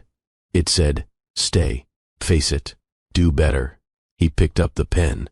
If I sign this, he said, I need you to know something. What? I don't know if I can change. I don't know if I'm capable of being who you need me to be. But I want to try. Not because I'm trapped, not because I'm scared, but because I'm tired of being this person. I'm tired of lying. I'm tired of performing. I'm tired of being so goddamn alone. His voice broke on the last word. Hollis's eyes were bright. That's the most honest thing you've said to me in years. I know, Garrett said, and it terrifies me. He signed his name, pushed the folder back across the table. Hollis picked it up, looked at the signature, then at him. Okay, she said softly. Okay. What happens now? Garrett asked. Now, Hollis said, Rowena sends these documents to our attorneys and to Cypher's board. There will be a special meeting on Monday to announce the restructuring. You'll need to prepare a statement to the company. We should probably write it together. Together, Garrett repeated. The word felt foreign. You just signed over majority control to Quantum, which means to me, Hollis said. I'm your majority shareholder, Garrett, and whether you like it or not, I've been building companies successfully for years. If you're serious about this, about actually changing, then you need to accept that I'm not just your wife. I'm your partner, a real partner. It should have felt like defeat, like humiliation. Instead, it felt like relief. Okay, Garrett said. Partners. Hollis stood, walked around the table, extended her hand. Garrett stood, shook it. The formality was almost absurd, but it was also necessary. A reset, a new beginning. The counseling starts next Tuesday, Hollis said. Dr. Park, 10 a.m., don't be late. I won't. And Garrett? Her voice softened. This doesn't fix everything. Signing a document doesn't erase 9 years of damage. This is just the beginning of a very long process. I know, he said, but it's a beginning. That's more than I had this morning. They stood there for a moment. Not quite enemies anymore. Not quite partners yet. Just two people standing in the wreckage of what they'd been, trying to imagine what they might become. Outside, the sun was starting to set. The Pacific turned from gray to gold to amber. Beautiful. Indifferent. Eternal. And in that moment, Garrett Wade understood something fundamental. The ocean didn't care about his empire. The waves didn't care about his magazine covers. Real power wasn't loud. It wasn't flashy. It wasn't measured in jet leases and press mentions. Real power was the patient, relentless force of water shaping stone. Real power was Hollis. Quiet and steady and absolutely unbreakable. He'd spent 9 years underestimating her. He wouldn't make that mistake again. Hollis walked him to the door. There's a car waiting to take you to a hotel in Monterey. I've booked you a room for tonight. Your flight back to Seattle is tomorrow morning. Commercial. Coach. Garrett almost laughed. Coach? The company jet lease is being terminated, Hollis said. Effective immediately. It's an unnecessary expense. Right, Garrett said. Of course. He walked to the door, stopped, turned back. Hollis? Yes, thank you for not giving up on me. I wouldn't have blamed you if you had. She looked at him, those hazel eyes he'd stopped seeing years ago. I thought about it, she said honestly. Every day for 6 months, I thought about it. But then I realized something. What? Giving up on you would have been easier. And I've spent 9 years making things easier for you. I needed to know if you were capable of making things harder for yourself, of choosing the difficult thing because it was the right thing. And, Garrett asked, you're still here, Hollis said. That's a start. He nodded, walked out into the cooling evening air. The Tesla was waiting. He climbed in, looked back at the house one more time. Hollis stood in the doorway, silhouetted by the warm light from inside. She raised her hand. A small wave. He waved back. The car pulled away, down the winding drive, through the forest.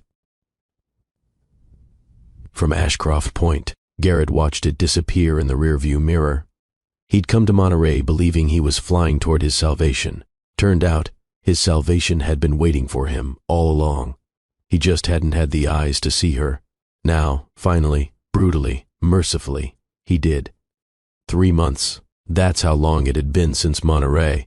90 days since Garrett Wade signed away his company and his pride. 90 days of therapy sessions and humble pie and learning to live in a guest house that was nicer than most people's actual houses, but still felt like exile. 90 days of becoming someone new, or maybe someone old. The person he'd been before the magazine covers and the private jets convinced him he was special. It was a Tuesday morning in February. Seattle was doing what Seattle does in February. Raining. Not the dramatic downpour kind of rain, just the persistent, gray, soul-eroding drizzle that made you forget the sun had ever existed. Garrett stood in the lobby of the Cipher Dynamics office building, the SoDo headquarters that he'd been so proud of. Open floor plan, exposed brick, a cold brew coffee bar that cost $12,000 to install, a neon sign that said, "Disrupt everything." He'd thought that sign was inspirational. Now, it just seemed arrogant. The entire company was gathered in the main workspace. 37 employees. Well, 34 now. 3 had been terminated. The ghost employees, Sienna and her fake consulting firm equivalents. 34 people who'd put their trust in him, who'd worked 60-hour weeks because they believed in the vision, who'd deferred salaries and accepted equity because they thought Cipher was going somewhere. And he'd nearly destroyed all of it. Hollis stood beside him. She wore a simple navy dress. Minimal jewelry. Her hair in that same ponytail. She looked exactly as she always had. Unremarkable. Until you really looked at her. Until you saw the steel in her posture. The intelligence in her eyes. She'd been attending these Tuesday meetings for 6 weeks now. Sitting in on product reviews. Asking questions that cut straight to the heart of problems Garrett had been avoiding. The employees had been skeptical at first, then curious. Now most of them looked to her instead of him when decisions needed to be made. It was humbling. It was also deserved. Ready? Hollis asked quietly. No, Garrett said honestly, but let's do it anyway. They walked into the main space together. The conversations died down. 34 faces turned toward them. Some curious, some hostile, some just tired. Tariq Chen, the senior engineer, sat in the front, arms crossed. He'd been with Cipher since the beginning, had turned down offers from Amazon and Google to stay. He had every right to be angry. Priya Sharma, from design, she'd been the one to discover the fake user accounts, had brought them to the board, had almost been fired for whistleblowing until Hollis intervened. Marcus Webb, the oldest employee, at 56, former logistics professional who'd taken a chance on a tech startup. His entire retirement was tied up in the pension fund Garrett had raided. These weren't abstractions. They were people. People he'd hurt. Garrett walked to the front of the room. No podium, no microphone, just him, standing in front of the people he'd betrayed. He took a breath, started talking. I want to start by apologizing, sincerely, without qualifications or excuses. For the past 18 months, I've been running this company in a way that prioritized my ego over your livelihoods. I made reckless decisions. I lied to investors. I committed fraud. And I put all of you at risk. The room was dead silent. As you know, we've undergone a major restructuring. Quantum Ventures is now our majority shareholder. We've refocused the company on sustainable growth and ethical AI development. And I'm no longer making decisions unilaterally. He gestured to where Hollis sat with Rowena Pierce and 2 other board members. Some of you have met Hollis in the product reviews. What you might not know is that she's not here as my wife. She's here as the principal of Quantum Ventures, as someone who actually knows how to run a profitable company without committing crimes. A few nervous laughs rippled through the room. Going forward, we're doing things differently. More transparency, more accountability, more focus on actually solving problems instead of chasing valuations, and press coverage. I know I've lost your trust. I know some of you are only still here because the job market is tough right now. I know that sorry doesn't fix anything. He paused, made himself look at their faces, really look. I'm going to spend the next year, and however long it takes after that, trying to earn back your trust, not through grand gestures or inspirational emails, but through showing up, listening, making better choices, being honest when I don't know something, instead of pretending I do. He swallowed hard. I also want you to know that the pension fund has been made whole. Every dollar I borrowed, plus interest, has been restored. That's not me being generous. That's the bare minimum of making right what I made wrong. Any questions? The silence stretched, uncomfortable, heavy. Then Tariq raised his hand. Is it true you're living in a guest house? More laughs, less nervous this time. Garrett felt his face flush. Yes, my wife and I are in marriage counseling. We're rebuilding. It's hard, but it's honest. Another hand. Priya, are we actually killing the surveillance product? The one that tracks shopping behavior without user consent? This was the question Garrett had been dreading. The surveillance product was worth $40 million in annual revenue. Killing it would hurt. A lot. He glanced at Hollis. They'd fought about this for 2 weeks. He'd argued for keeping it, just rebranding it, making the privacy disclosures more prominent. She'd said no. Ethics weren't negotiable. She'd been right. Yes, Garrett said. We're killing it. Effective end of this quarter. It was profitable, but it was also invasive. It violated the principles we claim to stand for. We can do better. We will do better. Hollis gave him a small nod, approval. It felt better than any magazine cover ever had. Another hand. Marcus, the 56-year-old. What happens to those of us who are vested in equity? Is the company stock worth anything after the restructuring? Honest answer? Garrett said, I don't know yet. The restructuring diluted everyone's shares, including mine. But Quantum has committed to an employee stock option refresher program. If we hit our profitability targets over the next 2 years, every employee who stays gets additional equity, not promises, actual vested stock. He looked at Hollis. She stood. I want to add something, Hollis said. Her voice was quiet, but it carried. I know many of you are wondering why Quantum stepped in, why we didn't just let Cypher fail and pick up the assets at bankruptcy auction. It would have been cheaper. She walked to stand beside Garrett, not in front of him, beside him. We stepped in because of you. Because when we did our due diligence, we didn't just look at the financials. We looked at the culture. We interviewed employees. We read your code reviews. We saw the products you were building. She smiled. Small, but genuine. And we saw a team of talented, dedicated people who deserved better leadership. You were building something good. You just had someone at the top who'd lost his way, so we're giving him a chance to find it again. But make no mistake, you're the reason we're here. Not him. The room shifted, subtle but real. Shoulders relaxed. Expression softened. They didn't trust Garrett. Not yet. Maybe not ever. But they were willing to trust Hollis, and that was enough. For now. The meeting ended. People went back to work, still wary, still uncertain, but no longer actively hostile. Garrett exhaled. He hadn't realized he'd been holding his breath. "That was good," Hollis said quietly. "You sounded human. I felt like an idiot. Feeling like an idiot is different than being one. You're learning the difference." They walked together toward the elevator. It was one of those glass elevators that showed you the city as you descended. Garrett had always loved them. The view, the symbolism, rising above everyone else. Now they just made him feel exposed. As the doors closed and they began descending, Hollis spoke. "Dr. Park wants to do a joint session next week about intimacy and rebuilding physical trust." Garrett winced. "That sounds incredibly uncomfortable." "It will be," Hollis agreed. "Probably more uncomfortable than that board meeting last month where my mother's friend asked you point blank if you'd committed securities fraud. Is that even possible? Probably not, but we're doing it anyway." They descended in silence for a moment. Through the glass, Seattle spread out around them. The sound, the mountains, the cranes building new towers, the city constantly reinventing itself. "Hollis?" "Yeah? I read your novel." She turned sharply. "You did? When?" "Last week. All of it. In one sitting."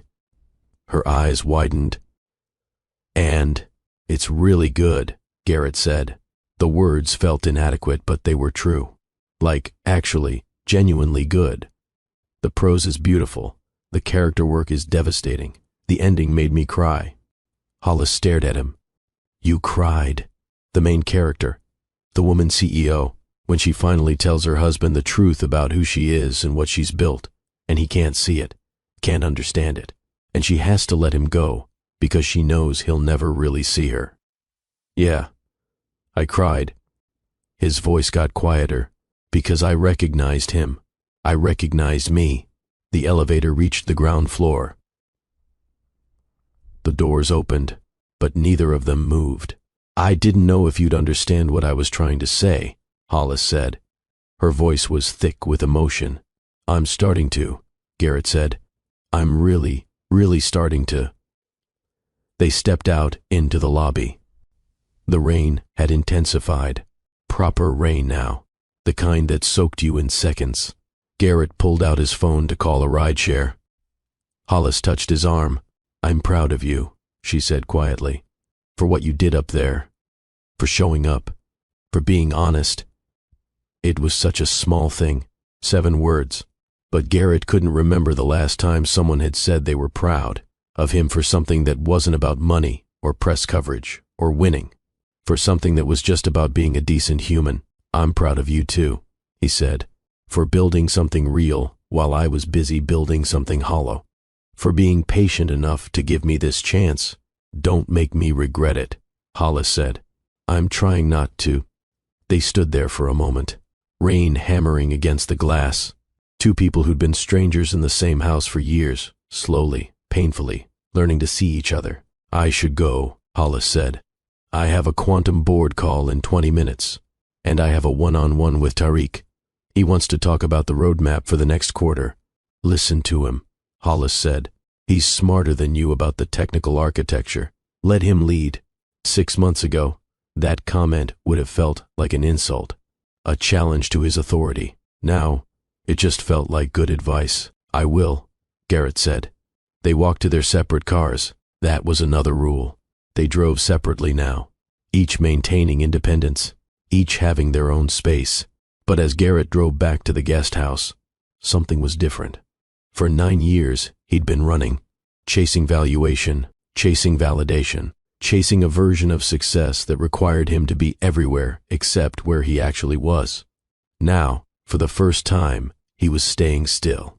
And in that stillness, in that difficult, humbling, terrifying stillness, he was learning what it meant to be present. To be honest, to be, perhaps, worthy of the second chance he'd been given. That evening, Garrett sat in the guest house. It was a beautiful space, small but perfectly designed. 1 bedroom, a kitchenette, a living area with a gas fireplace, floor-to-ceiling windows overlooking the Puget Sound. It was nicer than the first 3 apartments he lived in combined. But it wasn't the penthouse. It wasn't the master suite with the heated floors and the view of the Space Needle. It was separate, apart, a physical manifestation of the distance between him and Hollis. Sometimes that distance felt like punishment. Other times, it felt like mercy. Space to think, to be alone with his thoughts without the performance of being a husband. His phone buzzed. A text from Dr. Park, his individual therapist. Don't forget tomorrow's session. We're talking about shame versus guilt. Come prepared to be uncomfortable. Garrett smiled despite himself. Dr. Park didn't pull punches. Their first session, she'd looked at him over her glasses and said, "You know you're a narcissist, right?" Like, clinically, we should talk about that. It had been the most uncomfortable hour of his life, also the most necessary. He learned the difference between shame and guilt. Shame was, I am bad. Guilt was, I did a bad thing. Shame was paralyzing. Guilt was motivating. He'd spent years avoiding guilt by performing success so loudly he couldn't hear his own conscience. Now he was learning to sit with it, to let it inform his choices instead of running from it. His laptop sat on the coffee table. He opened it, not to check email or review metrics, just to write. He'd started journaling. Dr. Park's suggestion. Every night, 3 questions. What did I do today that aligned with my values? What did I do today that didn't? What will I do differently tomorrow? It was excruciating, also essential. Today's answers were honest, painful, real. He was halfway through writing when his phone rang. Unknown number, Seattle area code. He answered. "Hello, Mr. Wade." A woman's voice, young, nervous, speaking. "This is Jessica Morales. I'm a reporter with the Seattle Times. I'm working on a story about Cipher Dynamics restructuring, and I was hoping to get a comment from you." Garrett's stomach dropped. The press. Of course, eventually, the story would get out. Tech CEO, forced out. Wife takes over. It was too good not to cover. "I'm not interested in giving a comment," Garrett said. His voice was steady, polite. "I understand, but I should tell you, I've spoken with several former employees, including Sienna Cross. She had some interesting things to say about your relationship and her employment at Cipher." Ah, there it was. Sienna, trying to sell her story, trying to control the narrative before it controlled her. "Ms. Morales, I appreciate the call, but I'm not going to comment on personnel matters or my personal life. If you want information about Cipher's restructuring, I'd suggest reaching out to our communications director or to Quantum Ventures directly." "So you're not denying the allegations of fraud, of embezzlement?" Garrett closed his eyes. This was the moment. He could spin it, obfuscate, use the language of corporate non-denial denials. Or he could be honest. "I'm not denying anything," he said quietly. "I made serious mistakes. I hurt people. I'm working to make it right, but I'm not going to litigate that in the press. If you want to write a story about a tech CEO who screwed up, there are about 1,000 of those. Mine isn't special. Goodbye, Ms. Morales." He hung up. His hands were shaking. 60 seconds later, his phone rang again. "Hey, did a reporter just call you?" she asked. "Yeah. Jessica Morales, Seattle Times. She's talked to Sienna. She called me too.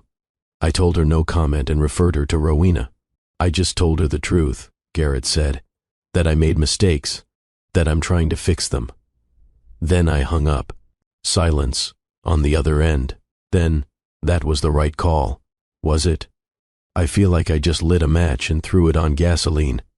"Maybe," Hollis said. "Or maybe you just told the truth and trusted that the truth is enough. Either way, we'll deal with it together. That's what partners do." Partners. The word still felt foreign, fragile, but increasingly real. "Okay," Garrett said. "Together." "Get some sleep," Hollis said. "Tomorrow's therapy is going to be rough." "How do you know?" "Because I had a session with Dr. Park this afternoon. He warned me." They said goodnight. Hung up. Garrett sat in the quiet guest house, listening to the rain against the windows. A year ago, a press call like that would have sent him into crisis mode, calling lawyers, crafting statements, trying to control the story. Now he just felt tired and strangely relieved. The truth was coming out. Not his version, not the spin, just the truth. And for the first time in his life, he was going to let it. The next morning's therapy session was, as promised, brutal. Dr. Kenji Park was a man in his early 60s, Japanese-American with kind eyes and absolutely no tolerance for bullshit. His office in Fremont was small, comfortable, 2 chairs, a couch, soft lighting, a box of tissues that got used a lot. Garrett and Hollis sat on opposite ends of the couch, not touching. That was intentional. Dr. Park had said they needed to rebuild physical trust, slowly, intentionally. So, Dr. Park said, settling into his chair, intimacy. Let's talk about it. Do we have to? Garrett asked. Yes, Dr. Park said, because intimacy is the foundation of partnership. And right now, you two have the intimacy of roommates who occasionally make eye contact. That's not fair, Hollis said. We talk more now than we have in years. You talk about business, Dr. Park said, about Cypher, about restructuring, about strategies and metrics and board meetings. When's the last time you talked about feelings, about desire, about what you need from each other emotionally? Silence. Right, Dr. Park said. That's what I thought. So here's what we're going to do. I'm going to ask you each some questions. You're going to answer honestly, and the other person is going to listen without interrupting, defending, or explaining. Just listen. Understand? They both nodded. Dr. Park turned to Hollis first. Hollis, tell me what you need from Garrett that you're not getting. Hollis was quiet for a long time. Garrett watched her wrestle with the question, watched her careful composure start to crack. Finally she spoke. I need to feel chosen. Not strategically, not because I'm useful or because leaving me would be expensive, but chosen because he actually wants me, values me, sees me. Her voice broke slightly. For 9 years I've felt like a prop in his life, something he acquired because it looked good. I need to feel like a person, like someone he loves, not just someone he's married to. Garrett felt something twist in his chest. He opened his mouth. Dr. Park held up a hand. Just listen, Dr. Park said. Garrett closed his mouth, nodded. Dr. Park turned to him. Garrett, what do you need from Hollis? Garrett hadn't expected that. He'd assumed this session would be about his failures. His needs hadn't seemed relevant. I don't know if I have the right to need anything, he said slowly. I broke this. I'm the one who has to fix it. That's noble, Dr. Park said. It's also avoidance. You're still a person. You still have needs. What are they? Garrett thought about it. Really thought. I need to feel forgiven. Not immediately, not artificially, but eventually. I need to know that if I do the work, if I actually change, there's a possibility that she could see me differently. Not as the person who hurt her, but as someone who chose better. He looked at Hollis. I need hope that this isn't just performative punishment, that there's an actual future where we're okay. Hollis's eyes were wet. Dr. Park leaned forward. Here's the truth you both need to hear. Hollis, you can't withhold forgiveness as a form of control. If Garrett does the work, genuinely changes, and you've already decided he's irredeemable, then you're wasting everyone's time. You need to decide if you actually want this marriage to survive. He turned to Garrett. And you need to understand that forgiveness isn't a light switch, it's a process. She's not going to wake up one day and decide you're absolved. You're going to have to earn her trust back piece by piece, day by day, choice by choice. And some days you'll fail. The question is whether you're willing to keep trying anyway. They sat with that, the uncomfortable truth of it. So, here's your homework, Dr. Park said. Once a week you're going to have a date. Not a business meeting, not a therapy debrief, a date. You're going to talk about things that have nothing to do with Cypher or quantum or restructuring. Books, movies, memories, dreams, whatever. You're going to remember why you liked each other before all the rest of it. A date, Garrett repeated. A date. And Garrett, you're planning it. Not some fancy restaurant where you throw money at the problem. Something thoughtful, something that shows you've been paying attention to who Hollis actually is. Okay, Garrett said. Hollis, your job is to show up with an open mind, not expecting perfection, just willing to be present. I can do that, Hollis said. Good, Dr. Park said. Now get out of my office and go do something fun. You're both wound so tight you're going to snap. They left the session and stood in the parking lot. Rain had given way to that weak February sun that felt more like a rumor of warmth than actual heat. That was horrible, Garrett said. Completely, Hollis agreed. Want to get coffee? Garrett asked. Not a date, just coffee. Hollis smiled. Small, but real. Sure.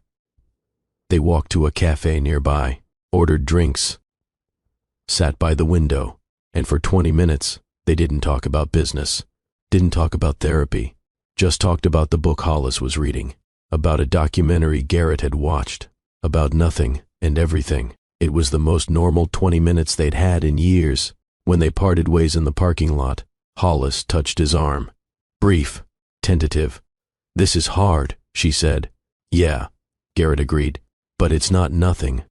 No, he said. It's definitely not nothing. She got in her car, drove away. Garrett stood in the parking lot, watching her taillights disappear, and felt something he hadn't felt in months. Not hope exactly. Hope felt too big, too fragile, but possibility, the small, quiet possibility that they might actually make it. Before we continue, I need to pause for a second. If you're still here, if you're invested in whether Garrett and Hollis can actually rebuild, if this story is making you think about your own relationships and second chances, do me a favor. Share this video. Send it to someone who needs to hear it. Comment below and tell me, do you believe people can really change? Or is Hollis setting herself up for more heartbreak? I genuinely want to know what you think. And subscribe to Love and Twilights with Dr. Phillips if you haven't already. Because we're about to get to the part where Hollis makes a decision that will change everything. Stay with me. The weeks blurred together. February became March. March became April. The Seattle rain persisted, then finally, grudgingly, gave way to those first tentative days of spring. Garrett settled into a rhythm, not the manic performative rhythm of his old life. Something slower, more intentional. Mondays he met with the product team. Actually listened to their ideas instead of talking over them. Tuesdays were all company meetings, transparency sessions where they reviewed financials, discussed challenges, celebrated wins. Wednesdays he worked from home, the guest house, answering emails, reviewing code, doing the actual work he'd avoided for years. Thursdays were therapy days. Individual session with Dr. Park in the morning, couples session in the afternoon. Fridays he spent in one-on-ones with employees, learning their names, their kids' names, what they cared about beyond just work. It was humbling. It was also deeply satisfying in a way that TED Talks and magazine profiles had never been. He was building something real, not the performance of building, actual building. And slowly, incrementally, the company stabilized. The surveillance product was killed. It hurt. 40 million in revenue gone. But 2 clients who'd left came back, said they appreciated the ethical stance, said they wanted to work with a company that valued people over profits. The Pentagon contract finally broke loose from committee, smaller than originally projected, but real, funded, actual money for actual work. Tariq's team shipped a new feature that got written up in TechCrunch, not because of Garrett's PR connections, just because it was genuinely good. The company was becoming what Garrett had always claimed it was: ethical, innovative, real. And through it all, Hollis was there, not hovering, not micromanaging, just present, asking good questions, pushing back when necessary, celebrating the wins. They had their weekly dates. Garrett planned them carefully. A bookstore reading for an author Hollis loved, a cooking class, a hike on a rare sunny day. Nothing expensive, nothing showy, just thoughtful. And slowly, the wall between them started to develop cracks. One evening in mid-April, Garrett got a text from Hollis. "Can you come to the main house tonight?" I have something to show you. He drove from the guest house to the main residence. It felt strange. He'd been living 50 yards away for 3 months, but the distance felt like miles. Hollis met him at the door. She looked excited, nervous. Her hair was down. She wore jeans and a sweater, casual in a way she rarely was. What's going on? Garrett asked. Come with me, she said. She led him upstairs, to her office, the room she'd always kept private. He'd been in there maybe twice in 9 years. It was lined with books, floor to ceiling, a massive antique desk that had been her grandmother's, a reading chair by the window, and on the desk, a stack of papers. My novel, Hollis said. The agent sent it to publishers last month. I got an offer yesterday. Garrett's eyes widened. Hollis, that's incredible. Congratulations. It's not a huge deal, she said quickly. Small press. Advance is basically nothing, but they love it. They want to publish it next spring. That's amazing, Garrett said. And he meant it. Not the performative enthusiasm he'd once used. Genuine joy for her accomplishment. Hollis smiled. Tentative. There's more. They want to know if I'm working on anything else, if this could be the start of a series, or if I have other standalone ideas. Do you?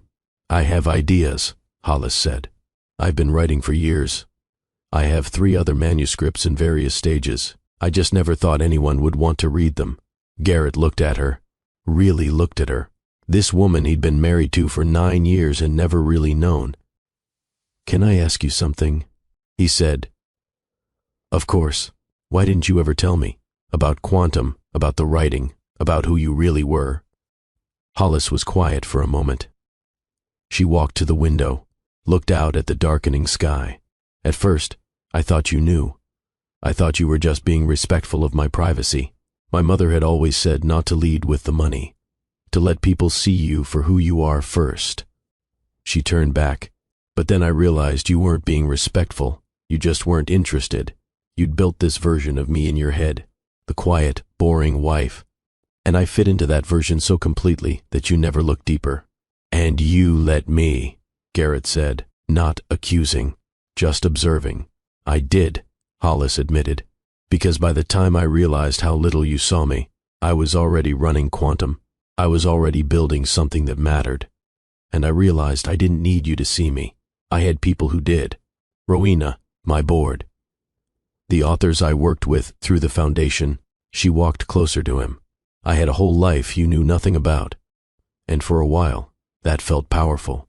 I was winning a game you didn't know we were playing. And now? Garrett asked. Now I'm tired of games, Hollis said. I'm tired of performing the quiet wife while building an empire in secret. I'm tired of being underestimated. I want to be known, really known. And that's terrifying. Garrett understood. He'd spent years being known only by the performance. The tech CEO character, taking off that mask had been excruciating, but also liberating. I want to know you, he said quietly. The real you. Not the version I invented. I know I don't deserve that privilege after everything, but I want to earn it. Hollis looked at him, those hazel eyes that had always been watching, always been seeing more than he realized. You're doing better, she said. Not perfect, but better. You listen now. You ask questions. You seem like you actually care about the answers. I do care, Garrett said. I wish I'd cared sooner. I wish I'd seen you when it would have mattered more. It matters now, Hollis said. That's enough. They stood there in her office, surrounded by her books, her words, her secret life, and Garrett felt something shift, not fixed, not healed, but shifting, like tectonic plates moving slowly toward alignment. Will you let me read them? He asked. Other manuscripts? Hollis hesitated. They're rough, unfinished. I don't care. I want to see what you build when no one's watching. She smiled, walked to a file cabinet, pulled out 3 thick folders, handed them to him. Don't give me notes about commercial viability, she warned. I wouldn't dream of it, Garrett said. He left that night with her manuscripts, drove back to the guest house, made tea, sat down and started reading. The first manuscript was about a woman who inherited a company and had to fight her board for control. It was sharp, funny, heartbreaking. It was Hollis, all of her, the struggle, the strength, the loneliness of being powerful and invisible. Garrett read until 2 a.m. When he finally went to bed, his face was wet. He was crying for her, for the years she'd spent being unseen, for the loneliness of her secret empire, but also for himself, for the beauty he'd missed, for the partnership he'd thrown away because he'd been too arrogant to look past his own reflection. He fell asleep thinking that maybe, just maybe, it wasn't too late. Maybe they could build something new from the rubble of what they'd been. The next day, Garrett showed up to couples therapy with notes. "I read the first manuscript," he told Hollis as they sat down. "The whole thing." Dr. Park raised an eyebrow. And it's brilliant," Garrett said. He turned to Hollis, the main character Claire. "When she has to choose between being liked and being respected, when she fires her cousin who's been embezzling and he tells her she's becoming cold, that success is changing her. And she says, no, success is revealing me. I was always this strong. You just preferred me weak." He paused. "That's you, isn't it? That's what you've been trying to tell me for years." Hollis's eyes were bright. "You actually understood it." "I'm starting to," Garrett said. "I'm really starting to." Dr. Park leaned back in his chair, smiled. "Well, this is progress." They spent the session talking about visibility, about the cost of being seen, about how Garrett had demanded all the attention while Hollis had learned to thrive in the shadows. "The question now," Dr. Park said, "is whether you can build a partnership where you're both visible, where her success doesn't threaten yours, where his need for validation doesn't require her to diminish herself." "I don't know," Garrett admitted. "My ego is still huge. I'm working on it, but it's there." "At least you're aware of it now," Dr. Park said. "Awareness is the first step. The second step is choosing differently, even when your ego is screaming." "How do I do that?" Garrett asked. "Practice," Dr. Park said. "Every day, you practice choosing partnership over pride, choosing her visibility over your comfort, choosing honesty over performance.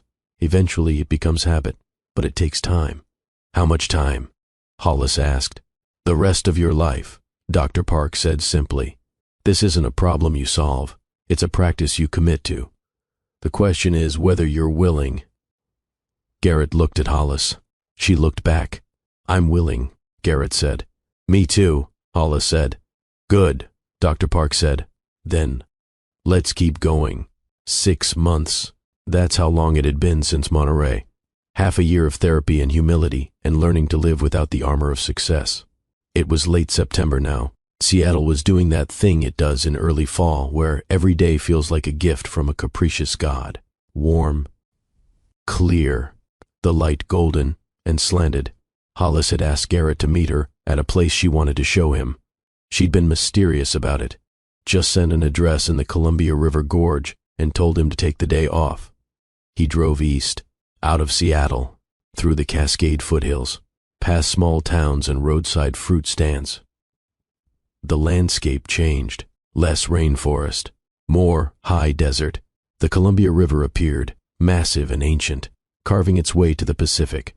The address led him to a gravel road, then to a small cedar cabin with floor-to-ceiling windows facing the water. Hollis's car was already there. Garrett parked, got out. The air smelled like pine and river water. The sound of the rapids was constant, soothing. Hollis appeared on the porch. She wore jeans and a flannel shirt. Her hair was down. She looked relaxed in a way he rarely saw. "You made it," she said. "Where are we?" Garrett asked. "My place," Hollis said. "I bought this cabin 6 years ago. This is where I come when I need to remember who I am outside of all the roles. Wife, principal, board member. This is where I'm just Hollis." She walked down the steps. "I've never brought anyone here before, not even my sister. This has always been just mine. Why are you showing me now?" Garrett asked. Hollis smiled. "Because I think you're ready to see it, and because I want to share it with you." They went inside. The cabin was simple but perfect. a wood stove, a worn leather couch, a desk facing the river, bookshelves crammed with paperbacks. It was so completely Hollis that Garrett felt his throat tighten. "This is beautiful," he said. "This is real," Hollis corrected. "Everything else is performance on some level. But here, I don't have to perform." She walked to the kitchen.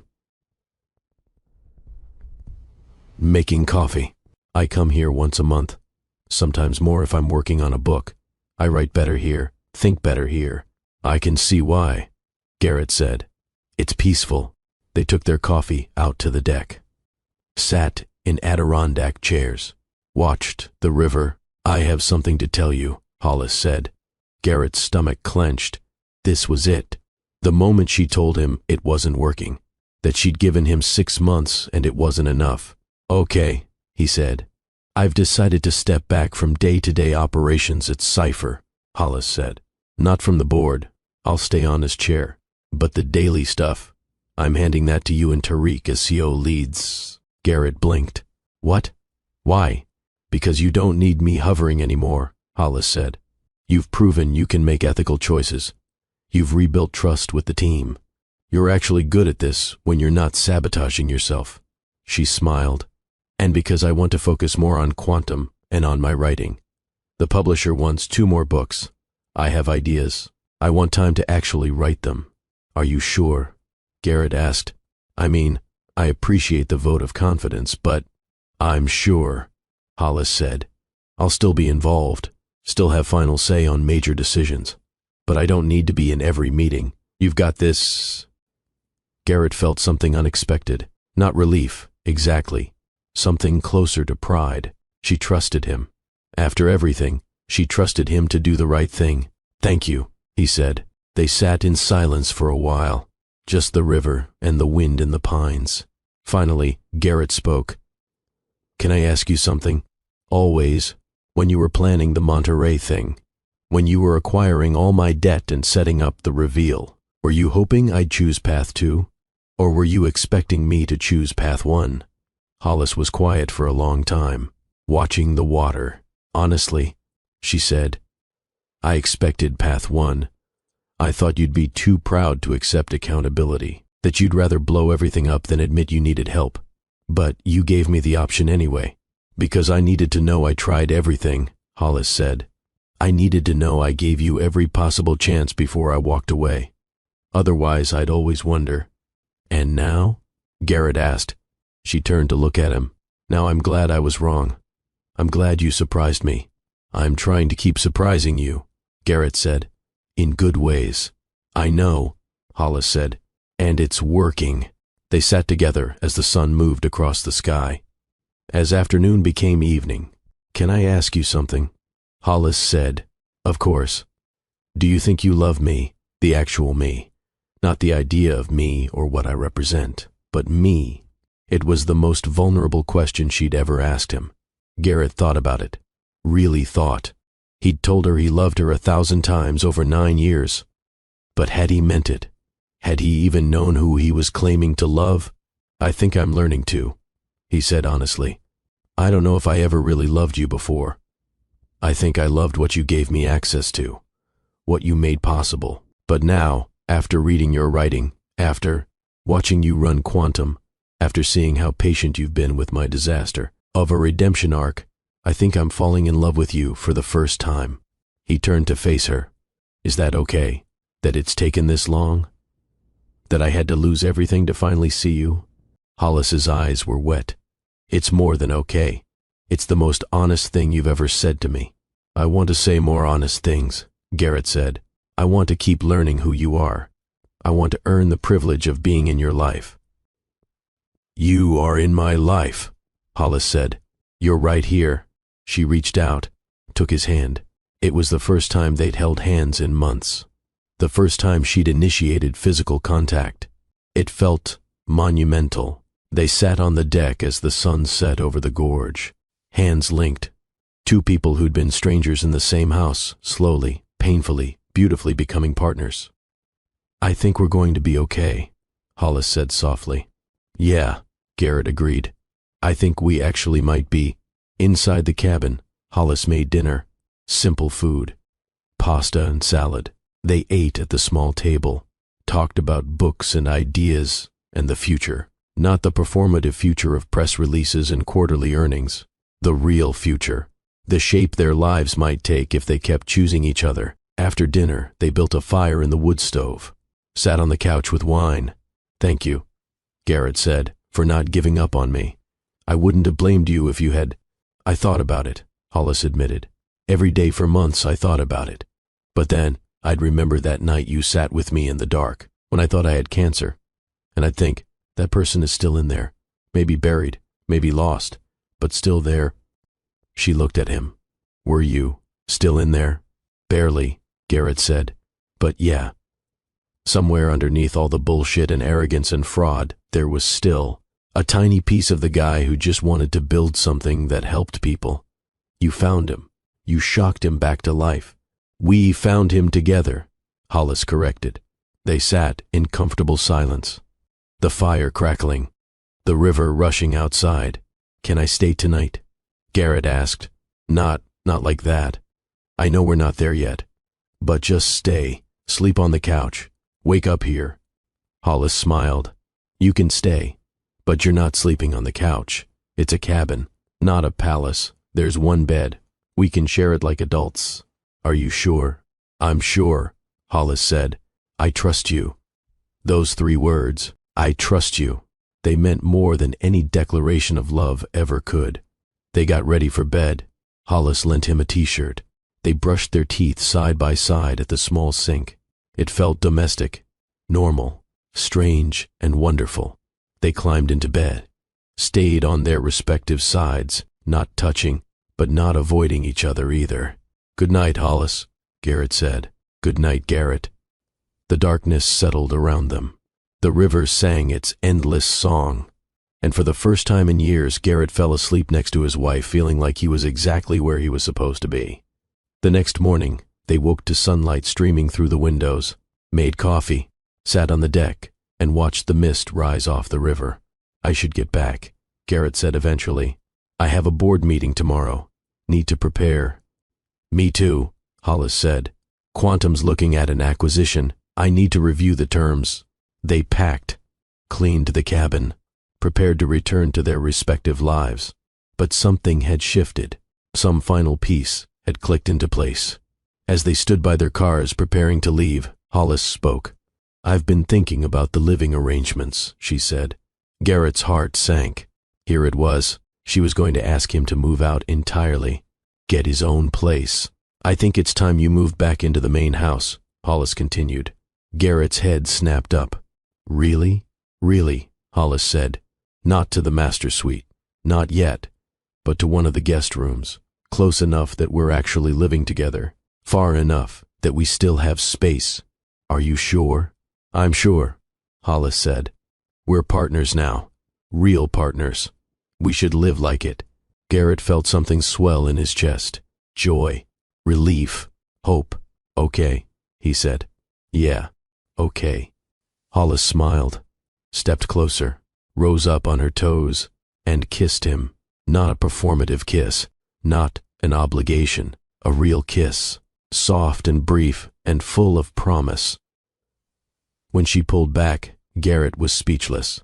What was that for? He finally managed. "For being patient," Hollis said. "For doing the work. For becoming someone I actually want to kiss." She got in her car, rolled down the window. "I'll see you at home." Home. Not the house. Home. Garrett watched her drive away, then got in his own car. As he drove back toward Seattle, he thought about the past 6 months. The humiliation, the therapy, the guest house, the slow, painful work of becoming better. It had been the hardest thing he'd ever done. It had also been the most worthwhile. He'd lost his empire, his reputation, his pride, but he'd found something more valuable. He'd found partnership, honesty, the quiet strength of actually being known. The algorithm had finally learned, and the code it was writing now, line by careful line, debugging itself in real time, was something that might actually last. 1 year, 365 days since Monterey. Garrett stood in the living room of the Western Avenue penthouse. The same room where this had all started. Same view, same furniture, but everything was different. He was different. Cipher Dynamics had just been written up in the Wall Street Journal, not for its valuation or its growth, for its ethics, for pioneering a new model of AI development that prioritized transparency and user consent. Revenue was up 18%, not explosive, but sustainable. The team had grown to 45 employees. Every one of them knew Garrett's name. He knew theirs. The Pentagon contract had been renewed, expanded. They were building things that actually helped people. And Hollis's novel had been published 3 months ago. It had sold modestly. Reviews had been incredible. She was working on the second one. Quantum was thriving. She'd just closed a major deal investing in a clean energy startup founded by 2 women engineers. She was visible now, present, no longer hiding her power. They lived together, shared the master bedroom, had date nights, fought sometimes, made up, did the work of actually being married. It wasn't perfect. Some days were hard. Some days Garrett's ego flared up, and Hollis had to remind him to choose differently. Some days she pulled away, and he had to give her space. But it was real, and real was so much better than the performance had ever been. There was a knock on the door. Garrett answered. Rowena Pierce stood there, holding a bottle of champagne. "Ms. Pierce," Garrett said, "to what do I owe the honor?" "I thought we should toast," Rowena said. 1 year since the restructuring. Cipher is profitable. Hollis is happy. You haven't committed any felonies. I'd call that a win. Garrett laughed. "Please, come in." Hollis emerged from the office, smiled when she saw Rowena. "Are we celebrating?" "We are," Rowena said. They opened the champagne, poured glasses, stood by the windows overlooking the city. "To second chances," Rowena said. "To partnership," Hollis added. "To doing the work," Garrett said. They clinked glasses, drank. It tasted like victory. Not the loud, flashy kind, the quiet kind, the kind that lasted. After Rowena left, Garrett and Hollis stood together at the window. "Do you ever regret it?" Garrett asked. "Giving me another chance instead of just walking away?" "Sometimes," Hollis said honestly, "when things are hard, when I remember how bad it was. But then I remember moments like that night at the cabin, or when you read my manuscript and actually understood it, or when you sit with me and just listen, and I think, no, I made the right choice. I won't waste it," Garrett said. "The chance. I won't waste it." "I know," Hollis said. "You've proven that." They stood in comfortable silence, watching their city, their life. "Hollis? Yeah? I love you. The real you. The brilliant, powerful, patient, complicated you. I love you." She turned, looked at him, really looked at him. "I love you too," she said. "The new you. The honest, humble, still slightly arrogant, but working on it you." They laughed, kissed. Outside, the sun set over Puget Sound. The ferries moved across the water. The city breathed and lived and changed. And inside, 2 people who'd been strangers in the same house stood together. Partners, equals, imperfect, but trying. The algorithm had learned. The code was clean. And the program finally was running as designed. Let me talk to you for a minute. Not as Dr. Phillips, the storyteller, but as someone who believes stories matter because they teach us how to live. This story, Garrett and Hollis's story, is about something we all face. The question of whether people can really change. Whether broken things can be repaired. Whether second chances are acts of wisdom or exercises in futility. Here's what I believe. People can change, but only if they choose to. And choosing to change requires something rare and difficult. It requires humility, the willingness to look at yourself honestly and admit you've been wrong, the courage to do the hard work of becoming better even when no one's watching, even when it's uncomfortable, even when your ego is screaming at you to defend yourself. Garrett changed because he chose to, not because Hollis forced him, not because he was trapped, but because he was finally confronted with the truth of who he'd become, and he didn't like it. And rather than make excuses or run away, he stayed. He faced it. He did the work. But here's the other side of that coin. Hollis's choice to give him that opportunity. That was equally brave, maybe braver, because it would have been easier to destroy him, easier to walk away, easier to protect herself by never risking vulnerability again. Instead, she chose the harder path. She chose to believe that the person she'd married might still exist underneath all the arrogance and betrayal. She chose to give him the chance to prove her right, but she did it with boundaries, with accountability, with the clear understanding that second chances aren't blank checks. They're earned, slowly, painfully, day by day. So, here's my question for you, and I really want you to think about this. Who in your life have you underestimated? Who have you dismissed as quiet or boring or simple because they didn't demand your attention? Who have you taken for granted because they were patient with you? And on the flip side, if you're the one who screwed up, if you're the one who needs a second chance, are you willing to do the actual work? Not the performance of change, real change, the kind that requires therapy and humility and choosing differently every single day, even when no one's applauding? Because here's the truth. Real power isn't loud. It's not flashy. It's not measured in private jets or magazine covers or how many followers you have. Real power is quiet. It's patient. It's the steady, relentless force of water shaping stone over time. Real power is showing up, doing the work, choosing integrity when shortcuts are available, choosing partnership when ego demands dominance.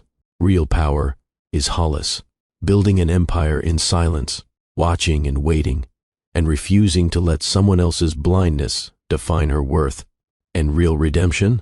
That's Garrett, stripped of everything he thought made him valuable, forced to confront who he really was, and then choosing, every single day, to become someone better. That's the lesson. That's what this story is really about. Revenge, not gotcha moments, but the hard, beautiful, messy work of becoming who you're supposed to be, of seeing the people in your life for who they really are, of building something real instead of just performing success. So here's what I need you to do. If this story moved you, if it made you think, if it made you look at your own life and relationships differently, hit that like button right now. Share this video. Send it to someone who needs to hear it, someone who's underestimated, someone who's struggling with whether to give someone a second chance, someone who's trying to figure out if they can really change. Comment below. Tell me where you're watching from. Tell me what you thought. Tell me if you believe in second chances, or if you think some betrayals are unforgivable. I want to hear from you. I want to know your story. And please, if you haven't already, subscribe to Love and Twilights with Dr. Phillips, because this is what we do here. We tell stories that matter, stories that teach, stories about the consequences of our choices and the possibility of redemption. We're building a community of people who believe in growth, in accountability, in the hard work of becoming better, and I want you to be part of it. I'm Dr. Phillips. Thank you for listening. Thank you for being here. Thank you for caring about stories that ask hard questions and don't settle for easy answers. Until next time, remember this. You are not defined by your worst choices. You're defined by what you do after you make them. You are not diminished by being patient or quiet or kind. Real strength doesn't need to be loud, and you are never too far gone to choose differently. The algorithm can learn.